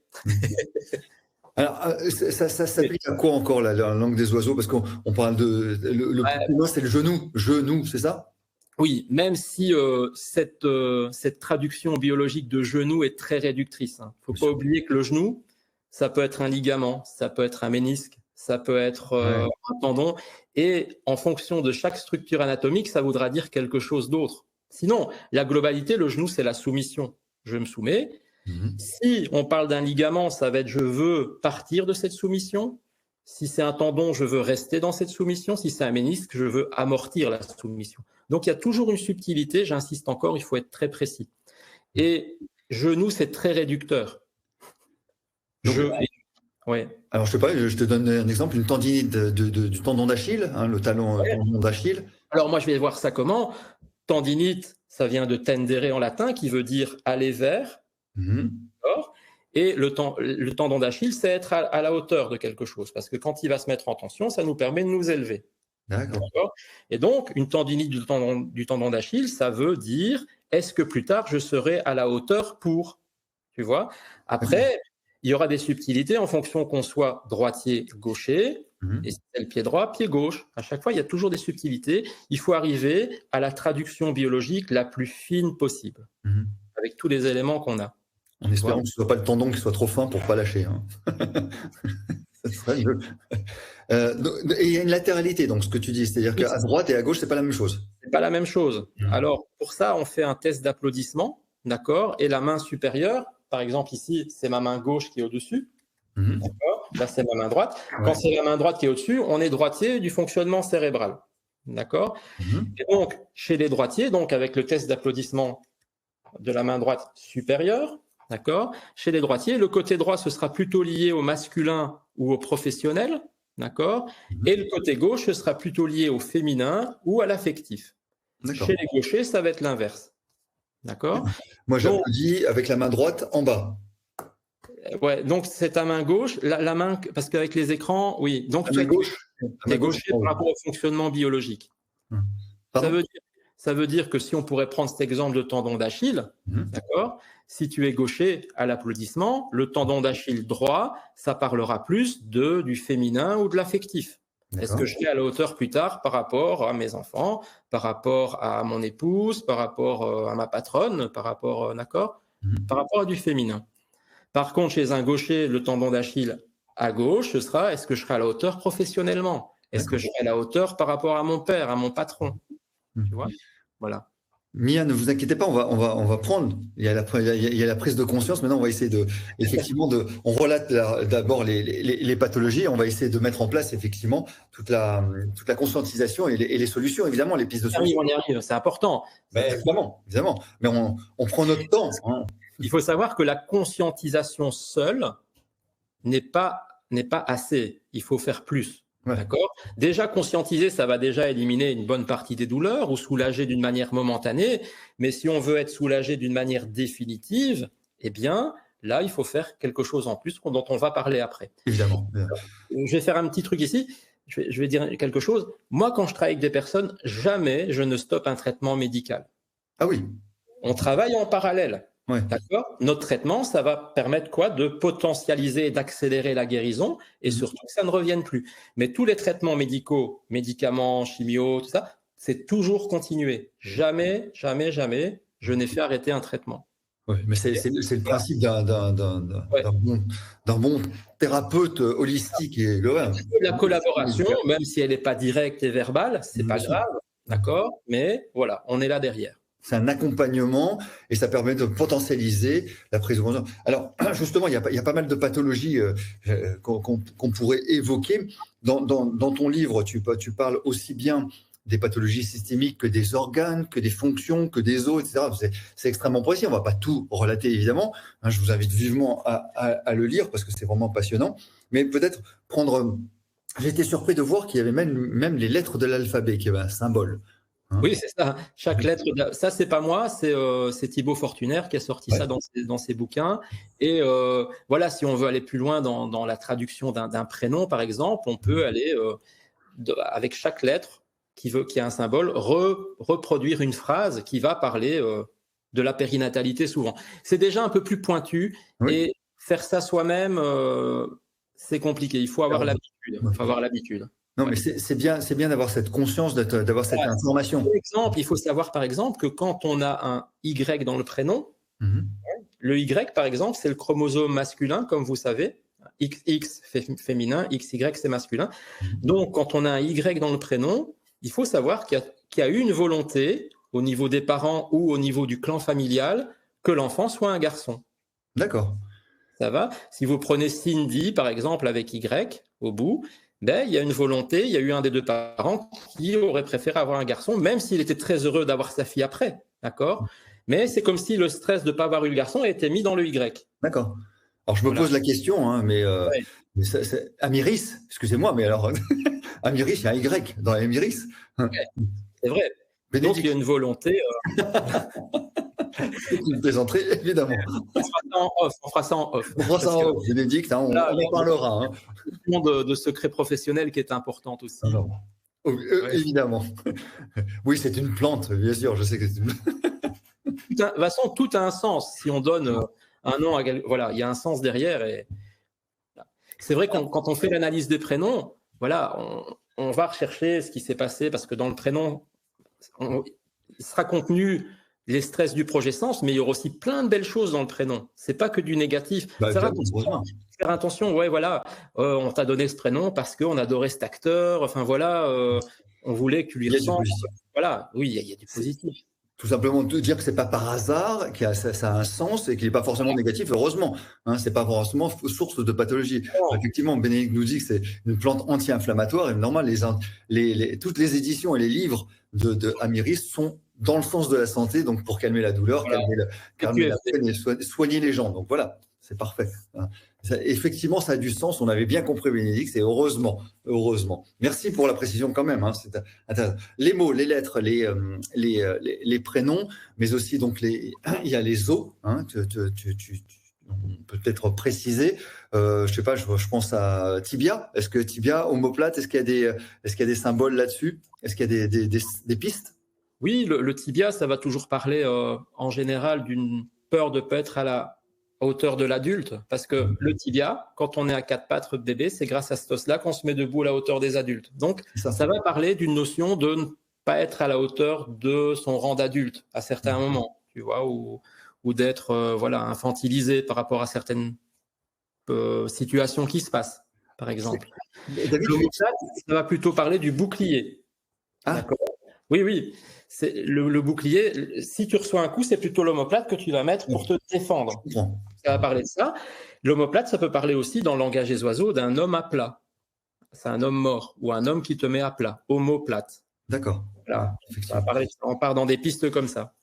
Là encore, Bénédicte nous parle du coude, mais c'est le même raisonnement que tu as tenu pour le genou. Quoi dans le coude? Est-ce que c'est le mirus, le radius, le cubitus, ou est-ce que c'est le ligament ou le muscle qui s'attache dessus? Exactement. C'est le même problème. Hein, il ne faut pas être raccourci. Non, c'est très important d'être très, très précis. C'est pour ça, ça peut être aussi intéressant quand les personnes arrivent avec un protocole d'un scanner ou quelque chose, parce que là, vous n'avez pas plus de précision que ça. Hein. C'est énorme. Vous savez quel ligament, à quel endroit. Et là, vous pouvez être très affiné dans ce que vous allez donner comme tonalité à la personne.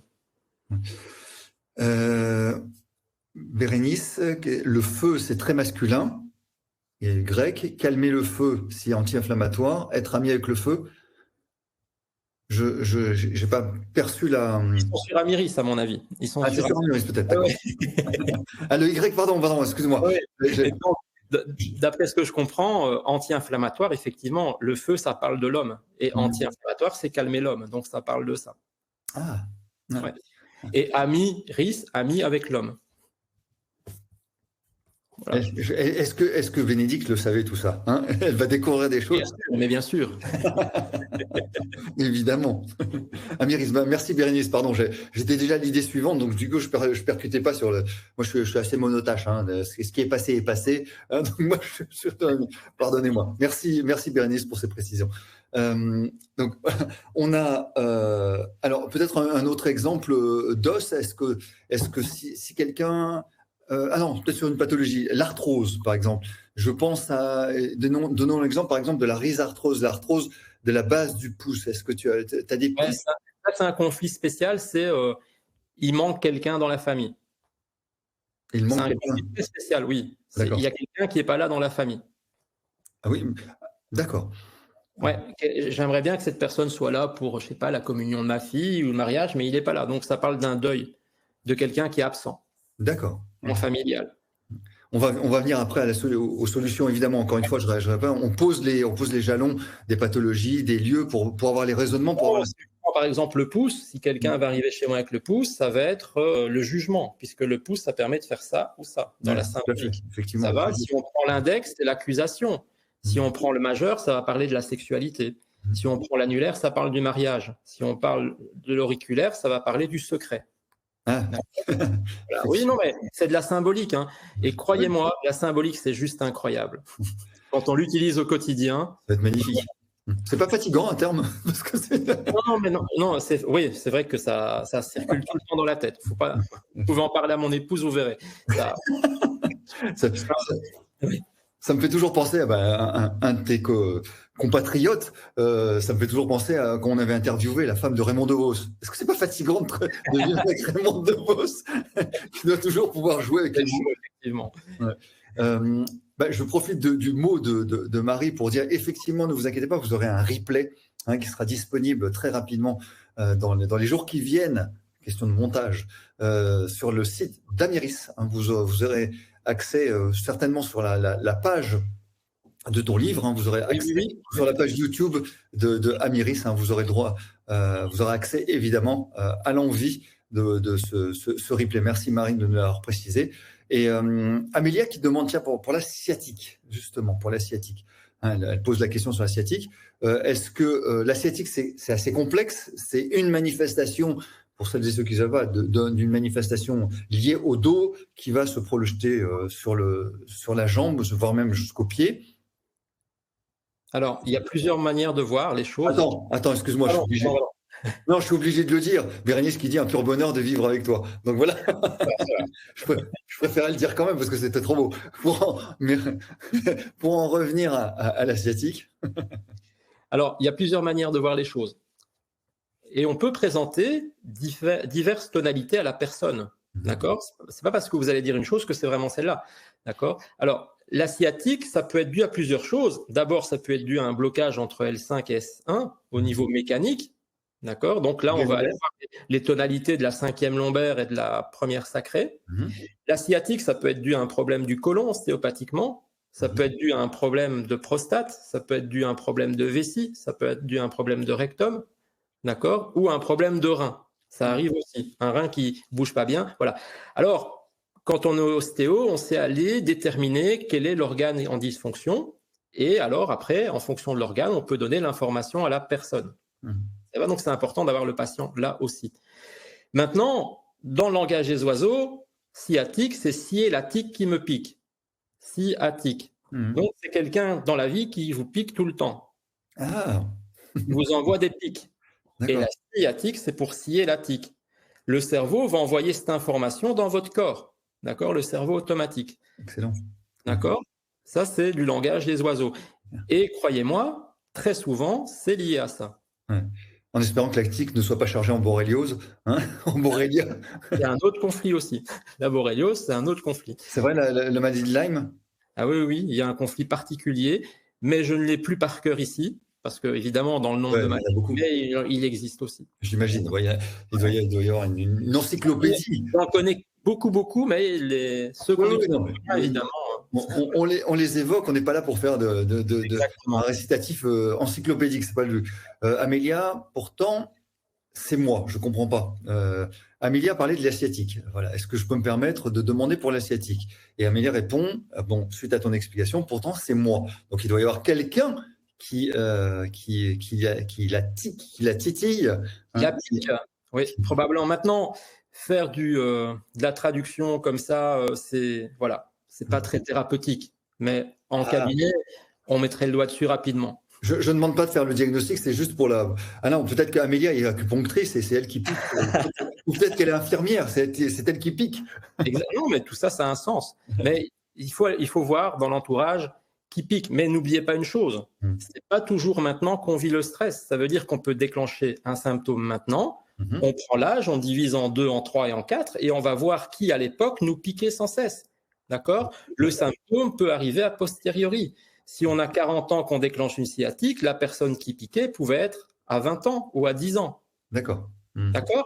C'est ça toute la subtilité. Mais encore une fois, on répète, effectivement, tu n'es pas là pour faire un diagnostic et une consultation en live, c'est pas possible parce que on voit bien toute la finesse et le raffinement de ton diagnostic pour aller jusqu'à la source de l'émotion. Donc c'est important, mais ça donne des pistes de réflexion en se disant, finalement, on n'est peut-être pas obligé de prendre des anti-inflammatoires à outrance pour pouvoir régler un problème sciatique et essayer de voir si ça récidive. Si le médecin prescrit les anti-inflammatoires, c'est bien de les prendre, mais à côté, faire un travail pour que ça ne revienne plus, parce que Dieu sait si la sciatique est douloureuse, d'accord, pour que ça ne revienne plus et comprendre le sens de ça. Et surtout, et tu l'as évoqué à un moment de ce webinaire, surtout le fait que quand les pathologies récidivent, c'est-à-dire que j'imagine en tant que praticien aussi, toi, si tu es confronté à un patient qui revient toujours avec la même chose, en disant j'ai encore mal entre les omoplates ou j'ai encore mal à ceci, peut-être qu'on doit remettre en question le diagnostic ou l'évaluation pour pouvoir se dire je me suis fourvoyé, j'étais pas dans la bonne piste, on va rechercher encore. C'est pas vraiment comme... Oui, je vois pas les choses comme ça, je me dis que la personne n'était pas prête peut-être à ce moment-là d'aller plus loin et elle a déjà été soulagée un temps, elle n'avait pas l'énergie pour réparer à ce moment-là et peut-être quand elle revient, on peut aller plus loin, on peut aller dans sa périnatalité, dans son transgénérationnel et on va faire un travail a posteriori, à la deuxième, troisième séance ou à la deuxième récidive, beaucoup plus profond. D'accord ? Qu'est-ce que tu évoques une maladie assez contextuelle, je trouve, environnementale, qui est la fibromyalgie, qui avant s'appelait spasmophilie, qui avant s'appelait hystérie, qui avant s'appelait sorcière. C'est une maladie très, très complexe à soigner en traduction émotionnelle parce qu'elle est la combinaison d'énormément de conflits très, très glauques. Très, très glauques. Et en général, je ne prends pas. Je soigne. Non. Ça, c'est une des seules pathologies que je ne prenne pas parce que on n'a pas l'effet escompté parce que c'est vraiment une combinaison très, très, très complexe. J'aime autant le dire. C'est ton honnêteté te rend honneur, bien sûr. Moi, je l'appelle la pathologie savonnette. Oui, voilà, mais c'est pas voilà. Par contre, il y a une pathologie qui est très fréquente actuellement et sur laquelle on a de bons résultats, c'est la maladie d'Ehlers dans l'os. Je sais pas si c'est l'hyperlaxité ligamentaire, on en entend de plus en plus des diagnostics. Donc les gens sont hyperlaxes et ils ont des douleurs partout. Et l'émotion qui est à la base de ça, c'est des stress d'emprisonnement. Et il faut savoir qu'ici, on est la 3e, 4e génération après la 2e guerre mondiale. D'accord. Et on va toujours retrouver chez ces personnes des prisonniers de guerre qui, pendant toute leur période d'emprisonnement, n'ont rêvé que d'une chose, c'était de s'évader. Et pour s'évader, il faut quoi? Il faut être très souple. Se contorsionner. Exactement. Et les descendants, maintenant, en tout cas en Belgique, il y en a de plus en plus. Il n'y a pas une semaine où j'en reçois pas un. Ah oui. Et c'est l'Ehlers dans l'os. On a de super résultats là-dessus. Par rapport à la conscientisation, par rapport au travail qu'on peut faire par rapport à ça. Voilà. C'est une pathologie de l'hyperlaxité, c'est ça, de trop souple. Ça rend hyperlaxe en fait. Est-ce que c'est tout le corps ou ça peut être... Tout le corps, même les viscères sont... Même quand ces personnes se font opérer, par exemple, les cicatrices ne se refont pas bien, elles font des kéloïdes parce qu'il y a une hyperlaxité au niveau des tissus. Ah ok, intéressant. Mais on en voit super fréquemment. Et là, tu disais, on est la 2e, 3e, 4e génération. 3e, 4e génération après les déportations, les prisonniers de guerre en Allemagne. Et on va trouver à chaque fois un prisonnier. Ce sera un grand-oncle qui a été prisonnier pendant 4 ans ou 5 ans, qui a pensé qu'une chose, c'est s'évader. Et on va faire un travail par rapport à ça. Et c'est spectaculaire, les douleurs. Je reviens là-dessus sur lequel... Pardon ? C'est spectaculaire les douleurs qui partent. Ouais, effectivement, c'est mieux. C'est mieux, c'est mieux. Ça me fait penser justement à ces cycles biologiques, donc assez rythmiques. Là, tu parles de 2, 3e, 4e génération, c'est-à-dire que là aussi, est-ce qu'on peut sauter des générations dans notre Et parcours? souvent, moi, ce que j'ai remarqué, encore une fois, c'est de l'expertise et de l'expérience. Oui. Souvent, on est en affinité avec la génération 4. Donc, nous, on est la 1. Souvent, les arrière-grands-parents, c'est une génération qui est fort en affinité avec nous. On va souvent récupérer des conflits qui ont été vécus, malheureusement, par ces personnes. Passionnant. Ouais. Marie-Claire qui dit, est-ce que c'est pareil pour un grand-père maternel qui a vécu les tranchées? Donc ça, c'est la Grande Guerre. Peut-être qu'il voulait s'évader de la tranchée. Ouais, c'est possible. Ouais. Voilà. Maintenant, vas-y. Non, dis-moi, finis ta phrase, je ne veux pas t'interrompre. Voilà. C'est important. Ce travail, il doit être fait précisément et il n'y a pas de... Voilà. Il n'y a pas de recette, non, exactement. C'est entendu, il n'y a pas de recette. C'est une enquête, en fait. En fait, moi, je suis toujours... C'est une enquête qui commence. Ce sont des pistes de réflexion, ce sont des ouvertures sur d'autres façons de penser sa pathologie ou la pathologie de ses congénères. Donc, c'est important cela. Encore une fois, tu n'es pas là aujourd'hui pour faire un diagnostic, une prédiction ou quoi que ce soit, ou un pronostic de quelque ordre que ce soit. C'est entendu là-dessus. Hein. En revanche, pathologie un petit peu plus lourde. Est-ce que, je vais formuler une question un petit peu brutalement, mais est-ce qu'un cancer jette son dévolu sur un organe ou une fonction au hasard ou pas au hasard? Pour moi, je vais encore parler pour moi, jamais au hasard. Jamais. On va toujours retrouver la tonalité dans les cycles, dans la périnette. C'est toujours le même principe. Ouais. Voilà.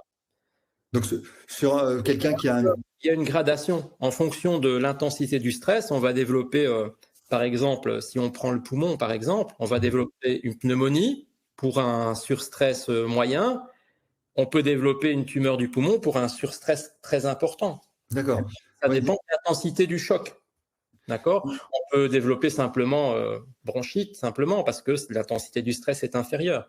Puis, ça dépend beaucoup de nos antécédents familiaux. Si le grand-père a déjà une peur de mourir, le père aussi, il faudra que l'intensité soit moindre chez le fils pour qu'il déclenche une pathologie plus importante. Il y a déjà une programmation qui est présente. Ouais.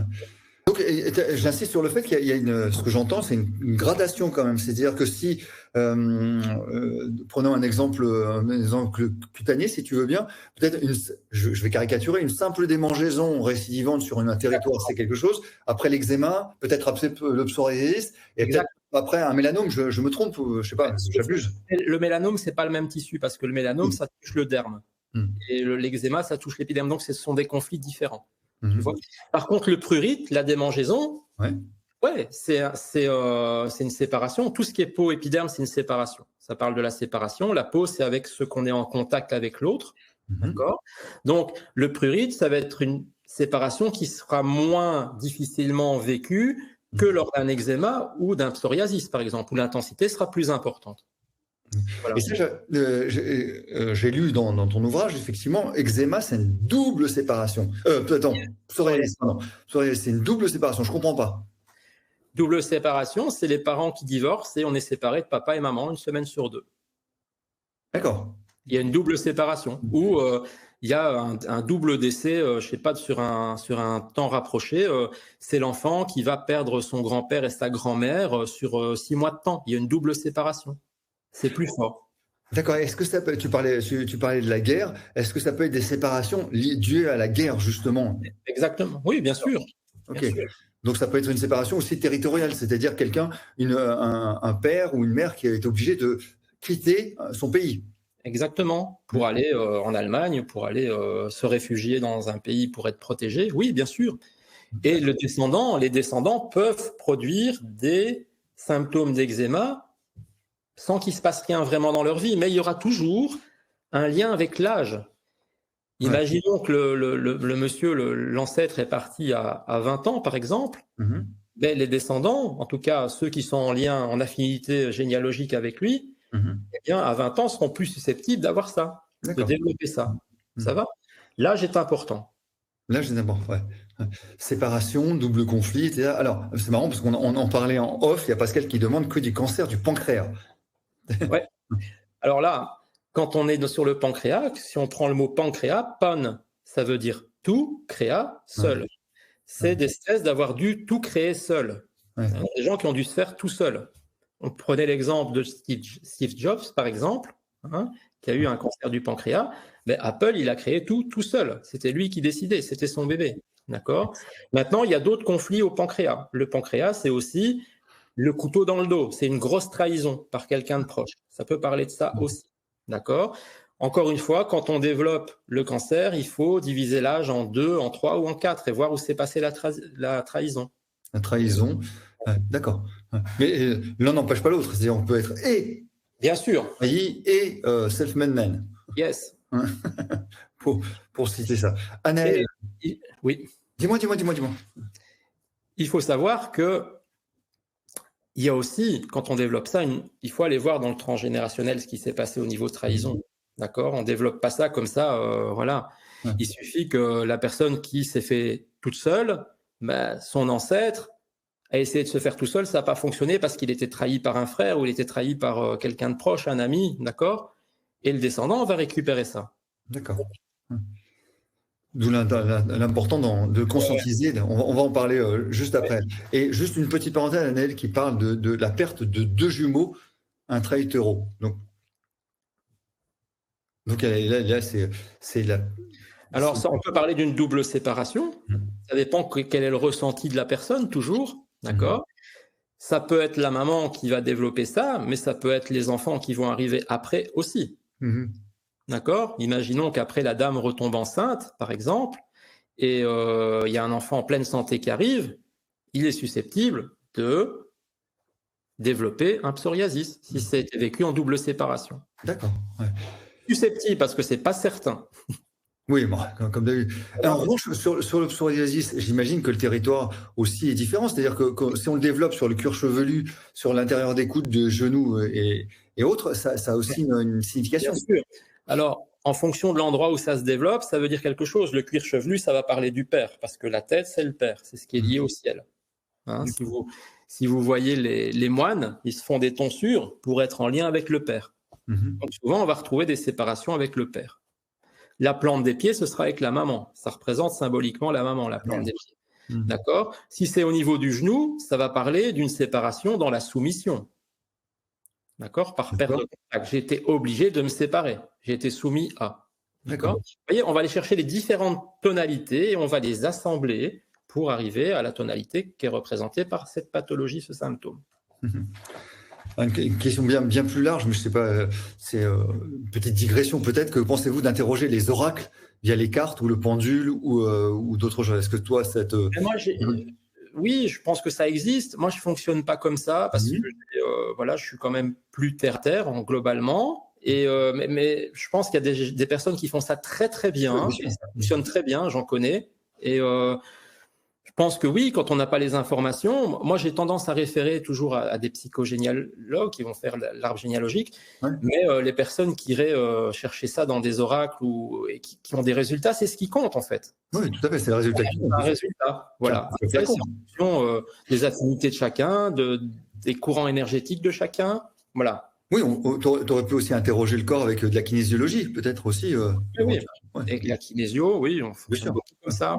Alors, juste parce que c'est quand même important, Anaël qui dit « C'est moi qui ai perdu 2 jumeaux pendant la grossesse de ma maman. » Et qui a du psoriasis. Oui, ça veut dire que c'était une grossesse trigémellaire. Ça veut dire que, si je comprends bien, cette dame était avec 2 autres enfants, si je comprends bien. D'accord ? Les 2 autres sont malheureusement partis. Elle est restée seule. Et donc, elle a fait une double séparation puisqu'elle a perdu ses 2 frères potentiels, si j'ai bien compris. Est-ce que c'est ça ou est-ce qu'il y a une première grossesse gémellaire qui est un avortement ? En tout cas, c'est le principal. Ils étaient à 3 et les 2 autres sont partis. Ça arrive souvent, des réductions embryonnaires. Et elle peut développer du psoriasis par rapport à ça. Oui, c'est possible. Ok. Isabelle qui dit dans une fratrie, tous ne réagissent pas de. Alors effectivement, Anaël confirme que c'était ça. Voilà. Donc oui, sur ce coup-là, je dis oui. Là, on est en plein dedans. Ouais. D'accord. Isabelle qui dit dans une fratrie, tous ne réagissent pas de manière identique. Non. Effectivement.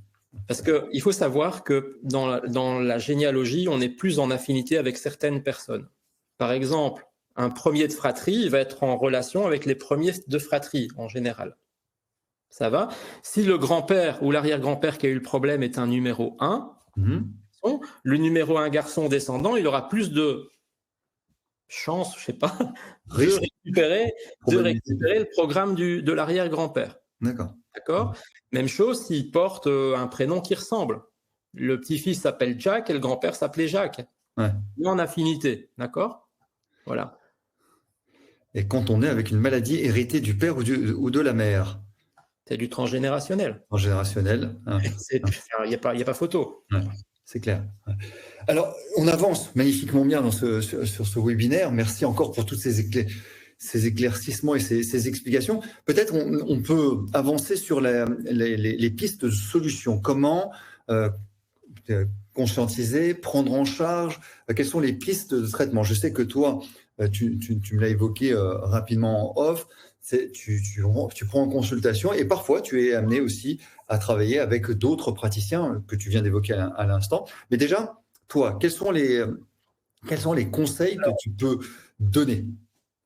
En général, j'utilise plusieurs, on va appeler ça actes symboliques, d'accord? Parce que j'ai trouvé dans ma pratique, au début, j'étais dans la conscientisation. C'est vrai que ça donnait du résultat, mais parfois, à long terme, il y avait un retour qui était fait, on devait retravailler dessus. Avec les actes symboliques, j'ai beaucoup moins ça. C'est beaucoup plus définitif, en fait. D'accord? Alors, souvent, je fonctionne avec la lettre symbolique. D'accord? On va, voilà. Si, par exemple, un de nos ancêtres a vécu quelque chose, d'accord? On va mettre son prénom, on va écrire les faits, F-A-I-T-S. Qu'est-ce qui s'est passé? Mon grand-père a vécu ce stress avec son frère, par exemple, ou voilà. L'effet que ça a eu, son frère est mort, ou voilà, ok. Après, on va faire comment on aurait voulu que ça se passe. On va mettre ça dans la lettre. Les frères se seraient réconciliés, tout se serait bien passé. Et non, mais non, parce que ça me fait penser à ce que tu dis là, ça me fait penser à l'effet, F-A-I-T-S, après l'effet, L', deux effets, et la solution, c'est l'effet, L, F, E. C'est exactement ça. C'est l'effet. D'accord. Donc là, on va donner, la personne va écrire comment ça aurait dû se passer normalement, puis on va voir la restitution. Ça veut dire, ce conflit, je te le rends, il t'appartient, tu le recycleras dans une autre vie ou ce qu'on veut, ok. Et puis, on va brûler cette lettre. D'accord. Et on célèbre. La célébration est très importante. Célébrer, c'est quoi? C'est dès qu'on a brûlé cette lettre, on va aller faire quelque chose qui nous fait du bien. On va aller danser, on va aller chanter, on va célébrer, en fait. C'est très important de remplacer le négatif par du positif. Ça peut être fait aussi, par exemple, si quelqu'un nous a fait subir quelque chose. On va écrire le nom de la personne, on va encore mettre ce qui s'est passé, d'accord, papa, ce que ça a produit comme émotion chez nous. J'ai été triste, ça m'a fait ceci, cela. D'accord. Et parfois, il y a des personnes qui écrivent 3 pages. Il faut y aller. Comment on aurait voulu que ça se passe? On fait la même chose, la restitution. Le stress, je te le renvoie, ça t'appartient. On va brûler la lettre et on célèbre. D'accord.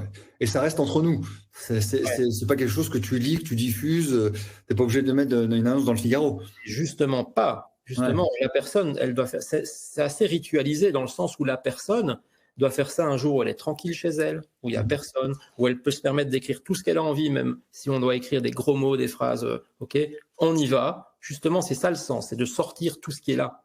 D'accord. Et puis, on l'élimine. Alors, il y a aussi d'autres choses qui existent. Moi, je travaille parfois aussi en semi-hypnose. La personne est sur la table. Par exemple, je me souviens d'une fois, une dame qui avait des symptômes parce qu'on était remonté à sa périnatalité et son père était absent au moment de sa naissance, et ça a eu un gros problème avec sa mère, d'accord? Et on a revécu vraiment sa naissance, d'accord? Je lui donnais des informations, voilà, on est dans la salle d'accouchement, ton père est là, il est bien habillé, il est beau, il est propre, il te regarde, d'accord? Il est très content que tu sois là. Et on a revécu son accouchement en présence du père, mais d'une manière symbolique. Ça a eu un effet incroyable. Et donc ça, j'utilise beaucoup aussi. On donne une nouvelle solution à ce qui a été déficient. C'est pas forcément une régression hypnotique. Ça ressemble à ça quand même. Ça ressemble à ça quand même. Mais les gens sont quand même conscients. D'accord? Oui, c'est ça. C'est-à-dire que la nuance que je veux donner, c'est que la régression hypnotique, tu le revis pratiquement. Tandis que là, peut-être que je me trompe dans ce que j'ai compris, mais là, tu le symbolises.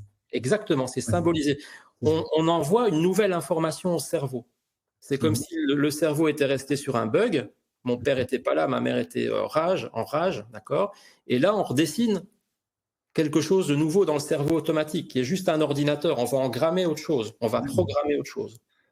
Elle voit son père qui est là, souriant à sa sortie, et le cerveau le voit.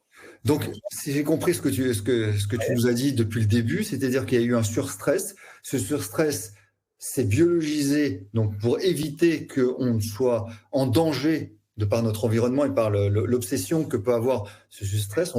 Ça a été biologisé, on reprend la biologie, on l'identifie, on essaie de comprendre quelle a été la source de cela, et on va nettoyer le surstress là où il s'est implanté, l'effacer et mettre une pensée positive. On lui donne en fait un surstress, un symptôme, c'est comme s'il y avait une question à laquelle on n'avait pas su répondre. Et là, on lui donne la réponse. D'accord. Ouais. C'est comme s'il y avait une question qui était restée en suspens. Par rapport à cette situation, je n'ai pas de solution, je développe un symptôme, d'accord, qui va me permettre de survivre. Et puis là, on vient donner la réponse. L'acte symbolique, c'est la réponse. Et alors, je reviens sur une illustration que tu as donnée dans le livre qui est très, très éloquente, c'est l'histoire du lac, hein, avec la superficie, ce qu'on vit, ce qu'on sait vivre, ce qu'on perçoit, hein, c'est la superficie du lac, et cette fameuse pierre qui va s'engouffrer dans un trou pour aller polluer les fonds. Quand, justement, cette pierre n'arrive pas à être identifiée et identifiable, si vraiment on a toutes les manifestations et qu'on n'arrive pas à faire le lien avec cela.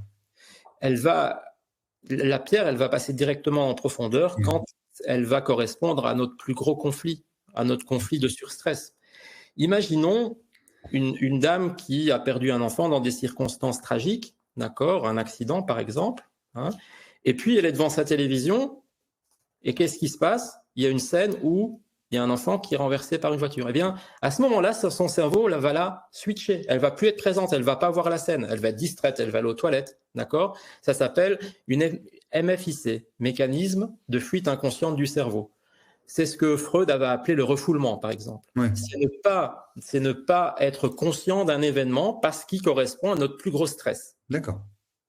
Parce que si on le voit, ça va nous reprogrammer dans le surstress. D'accord? Donc, c'est un moyen de défense. Voilà.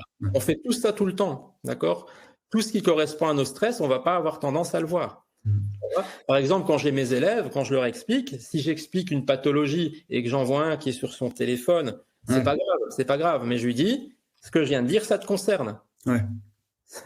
Et quand on lui répète, ça, c'est arrivé des dizaines de fois. C'est vrai. Il y en a un qui part aux toilettes pendant qu'on explique quelque chose, et ça correspond exactement à son conflit. Quand il revient, on lui dit, est-ce que ça te parle, cette situation? Ah bah oui, carrément, d'accord. Il y a vraiment comme ça le cerveau qui sait détecter le moment où il ne faut pas être là, quoi. Ouais. Alors, est-ce que le risque, peut-être hypothétique, c'est de lever des boucliers, des protections, et qu'on ouvre un peu la boîte de Pandore des manifestations et des décompensations? Je pense qu'à ce niveau-là, il n'y a pas de risque, parce que si, quand vous donnez l'information à la personne, elle ne la capte pas une fois, deux fois, il faut arrêter. C'est que ce n'est pas le moment. D'accord. Ouais, c'est ça. Je continue comme ça. Je lui donne l'information, il y a ça, il y a ça, il y a ça. La personne, elle ne comprend pas. Stop. Ce n'est pas le jour où il faut faire ça. Tant pis. D'accord. Voilà, il faut être assez pédagogue à ce niveau-là et savoir s'arrêter quand c'est le moment.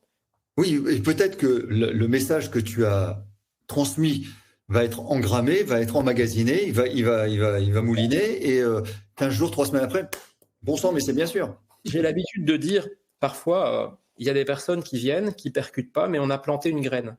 Ça m'est déjà arrivé qu'il y ait une personne qui soit revenue 10 ans après. Ah oui, carrément. Écoutez, quand vous m'avez dit ça il y a 10 ans, je ne voulais plus vous voir. Mais maintenant, je sais que c'est le moment que je dois travailler ça. Et j'ai repris rendez-vous. Et on a retravaillé là-dessus parce que c'était le moment. D'accord? Mais sur le moment, ce n'était pas possible. Oui, c'est le corset en tout cas. Le corset, si c'est le moment, oui. On est serré dedans. Hein. Tu m'énerves avec tes langues d'oiseau, toi. Hein. Ça suffit maintenant. Je ne peux pas arrêter d'y penser. Le corset. C'est comme disaient certains ostéopathes, seuls les tissus savent. Hein, c'est ça? Oui, exactement. Elsa qui te pose la question, quid des addictions? Tu as parlé de l'alcool avec éventuellement nos géniteurs qui étaient pochetronnés le jour de l'accouplement. Là, je travaille sur l'étymologie en général. Addiction, si vous regardez l'étymologie, ça va vous renvoyer à esclavage. D'accord ? Et le mot esclavage, ça vient des Slaves, parce qu'à l'époque, au Moyen-Âge, c'était surtout les Slaves qui étaient nos esclaves. D'accord ? Donc, on arrive sur le mot slave, et si vous prenez le mot slave en langage des oiseaux, c'est se lave. Donc, l'addiction, ça vient nous laver de quelque chose. D'accord, ouais.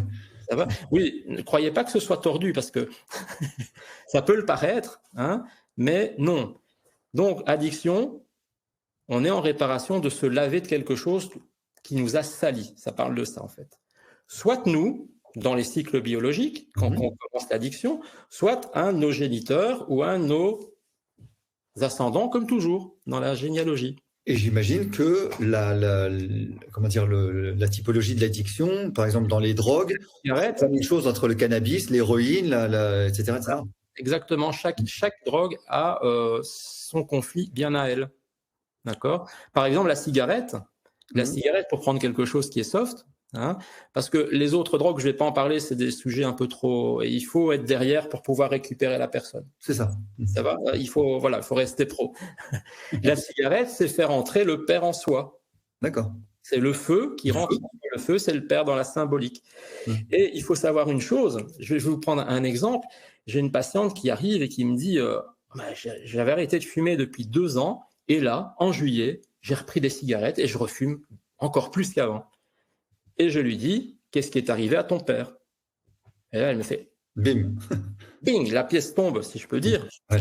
Et là, elle me dit c'est juste quand mon père a fait son arrêt cardiaque, qu'il a été opéré en urgence du cœur. Je dis oui, tu viens compenser. Ouais. D'accord ? Donc on peut commencer à recommencer quelque chose qu'on avait voilà. effacé. Ouais. Voilà, exactement. Et elle n'avait plus fumé parce qu'elle venait d'accoucher de son fils à l'époque, il y a 2 ans. D'accord ? Parce que le père avait changé, le père était à côté d'elle tout le temps, puisque c'était le père de son fils. Tu vois, dans toute cette systémique... mécanisme incroyable. Hein. Voilà. Et une fois que le père a fait son arrêt cardiaque, bouf, elle a repris la cigarette. Bim. Ouais. Maintenant, elle ne fume plus, ça va. Mais ça on travaille là-dessus. Et puis, on a été chercher qu'est-ce qui s'est passé au niveau de quoi il fallait se laver, mais c'était dans le transgénérationnel. Hein. Tu vois ? Voilà. Parce que l'addiction, ça reste toujours quelque chose dont il faut se nettoyer. Et bonne question de Martine que j'allais poser. Et le sucre, cette saloperie, hein, ce poison. Hein. Toi, tu t'alcoolises à l'eau, hein, ça suffit maintenant. Il y a quelque chose dedans. Hein. Ah, je le savais. Non. Le sucre, ça représente la douceur dans la symbolique. Hein, donc, on va être en lien avec la maman. Il faut savoir que quand on va s'implanter dans l'utérus de notre maman, les parois sont tapissées d'une substance qui ressemble comme 2 gouttes d'eau, si je peux le dire, au sucre. Donc, c'est notre lien à la maman et à sa douceur. Ça parle de ça. Ouais.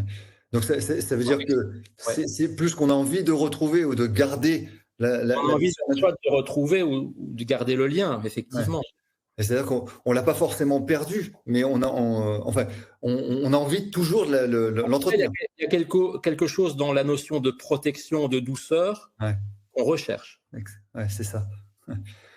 Et peut-être dans le couple, si le partenaire ne donne pas la douceur nécessaire. Voilà, voir qui compenser. Oui, c'est ça. Et à quel moment ça n'a plus été compensé.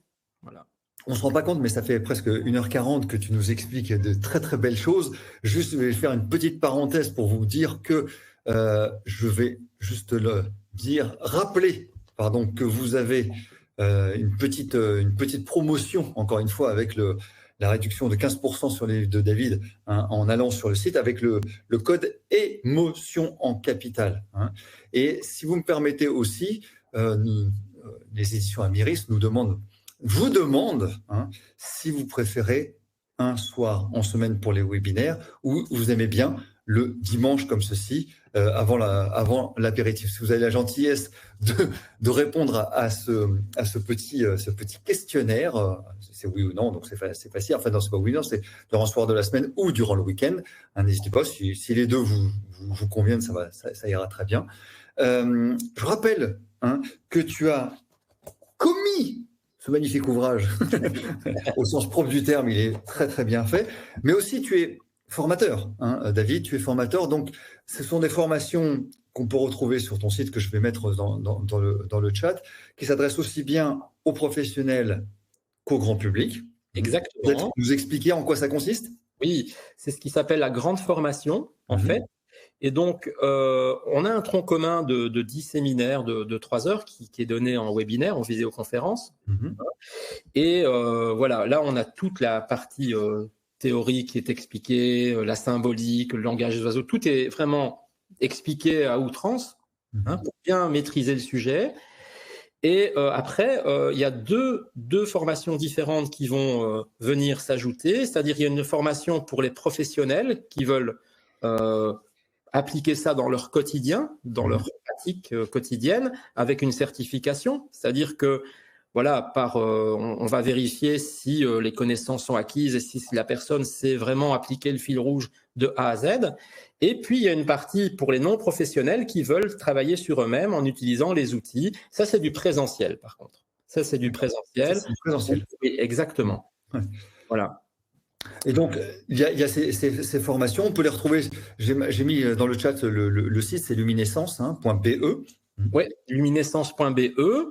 Là, vous pouvez retrouver formation et tout ce qu'on fait, mon épouse et moi. Luminescence, c'est ce qu'on a mis en place, c'est la combinaison de toutes nos compétences. Mon épouse est naturopathe et réflexologue plantaire. Et on travaille aussi beaucoup quand on a libéré certains conflits pour que ce soit adouci. Elle va travailler avec les élixirs floraux, par exemple, les spécialistes des élixirs floraux. Donc, on donne ça aux personnes pour que les jours qui suivent la libération émotionnelle soient bien amortis et que ça se passe très bien par rapport aux émotions. On travaille aussi avec les huiles essentielles et la gémothérapie aussi. Voilà. Vous pouvez trouver tout ça sur notre site. Est-ce qu'il faut un prérequis, te demande Céline? Est-ce que pour le grand public? Pas du tout. Pas du tout. Justement, pas du tout. Et ici, on a décidé de faire une petite réduction de 10% pour les participants jusqu'à fin novembre. Voilà, si vous inscrivez, vous avez 10% de réduction. Il y a un code, il y a quelque chose? Oui, on va mettre émotion 2025, par exemple. Voilà.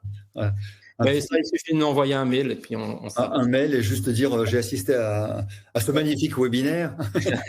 Donc, professionnel, grand public. N'importe quoi. Voilà. Si, Isabelle, c'est en distanciel. C'est intéressant dans le mail que vous m'enverrez de préciser votre motivation. Oui. C'est toujours intéressant. Moi, j'aime bien savoir pourquoi on vient et voilà. Parfois, on s'appelle aussi pour vraiment voir si ça convient, ce qu'on va y parler, ce qu'on va y faire. Le but, c'est pas d'avoir du monde, c'est que ce soit efficace. Voilà. J'imagine que je regarde sur le côté parce que effectivement j'ai un deuxième écran, c'est pour ça que je ne suis pas grossier et je me désintéresse pas de toi. C'est juste que j'essaie de trouver le lien de contact. On peut te contacter par mail. Donc. Oui, si vous allez sur notre site luminescence.be, la grande formation, vous allez trouver comment on fait pour me joindre. Il y a mon adresse internet, David-Deneyer. Excellent. Magnifique celle-là. Un peu lapsus, hein. Il est magnifique. Je l'ai noté parce que je vais devoir travailler dessus probablement. Bon, ça va, hein, il y a pire comme lapsus. Hein. Une adresse éternelle, hein, tu resteras gravé dans les esprits. Hein, c'est parfait. Exactement. Donc, tu as dit donc 10% sur la grande formation jusqu'à fin novembre pour celles. Oui, jusqu'au 30 novembre, voilà. Voilà, qui peuvent. Elle commence le 11 janvier, donc voilà. Au replay, donc c'est parfait. Il y a. Ta femme intervient aussi? Oui, bien sûr. Elle intervient par rapport aux élixirs floraux. Pour permettre justement que ces personnes, quand elles vont libérer des émotions, elles soient accompagnées par les élixirs qu'on trouve vraiment formidables. On utilise ça tout le temps. Enfin, voilà. Parfait. Et on rappelle que tu n'as pas de conflit d'intérêt avec quelque labo que ce soit. Hein. Pas du tout. Voilà, comme ça, tu es complètement indépendant. Exactement. Tu es dépendant de Bérénice, ça c'est clair, mais ça, avec plaisir. On aime bien ce type de dépendance. Hein. On se comprend, cher ami Frédéric. Mais évidemment. Non, pas la tête. Évidemment. Merci infiniment. Je vous rappelle que vous aurez accès au replay, que vous avez 15% sur l'achat du livre de David la lésion à l'émotion, aux émissions évidemment Amiris. Le replay, que vous avez la possibilité d'accéder à toutes les formations sur luminescence avec David et Bérénice et David, formation pour le grand public et formation pour les professionnels. Et si on a besoin d'être soigné par toi, excusez-moi, j'ai mes cheveux qui me tombent dessus, ça m'énerve. Alors, ici, j'ai des consultations en Belgique, en Espagne pour l'instant, voilà, encore. Et je fais aussi les consultations en vidéoconférence. Voilà, avec un motif bien précis. Les personnes qui veulent travailler sur une pathologie, je leur envoie un dossier à remplir au préalable, d'accord, avec toutes les questions par rapport au projet sans, enfin, toutes les informations. Le dossier, elle me le renvoie par mail, je l'analyse pendant quelques jours et quelques jours après, on fait la séance en physio avec tout ce que j'ai vu, je donne les informations, on donne les actes symboliques à faire, éventuellement les élixirs à prendre, et puis voilà. D'accord, magnifique. C'est simple, ouais, c'est simple, ça fonctionne bien. Comme je vis à l'étranger maintenant, voilà. C'est quelque chose qui a été mis en place à l'époque avec le Covid, qui a bien fonctionné, que je continue parce que c'est parfaitement compatible. J'imagine que toi aussi, tu es en pleine, toujours en évolution, en recherche et en travail perpétuel sur la. Absolument. Merci infiniment pour ce magnifique moment. Merci à tout le monde. Merci aussi à Amiris, à Madame Chom, tout son travail qu'elle fait là pour nous mettre en lumière. C'est vraiment. Merci Bénédicte, merci à tout le monde d'avoir assisté. Merci pour ces échanges sur le chat. Pardonnez-nous si on n'a pas été sur des diagnostics précis parce que c'était pas le lieu. Encore une fois, c'est normal qu'on ne puisse pas faire des diagnostics et des pronostics, évidemment. Donc, l'idée, c'est d'ouvrir les esprits sur d'autres approches, sur cette pathologie, sur les pathologies qui peuvent nous tirailler. Donc voilà, merci David pour ton travail, merci pour ta générosité, ta pédagogie. C'était un grand plaisir. Et merci aux éditions Amiris, évidemment. N'oubliez pas le replay sur le site d'Amiris. Passez une bonne fin de journée et toujours en bonne santé. Je vous rappelle aussi que nous avons plein d'autres webinaires qui vont venir, donc vous serez au courant. En janvier, il y aura sur les huiles essentielles, sur la ménopause, sur plein de choses. Donc, restez en éveil. On va pouvoir vous partager de bons moments encore. Passez une bonne journée. À très bientôt. Merci à Amiris. Merci à toi, David. Merci à tous. Évidemment, c'est important. À bientôt. Merci beaucoup. Au revoir. Je coupe ce webinaire.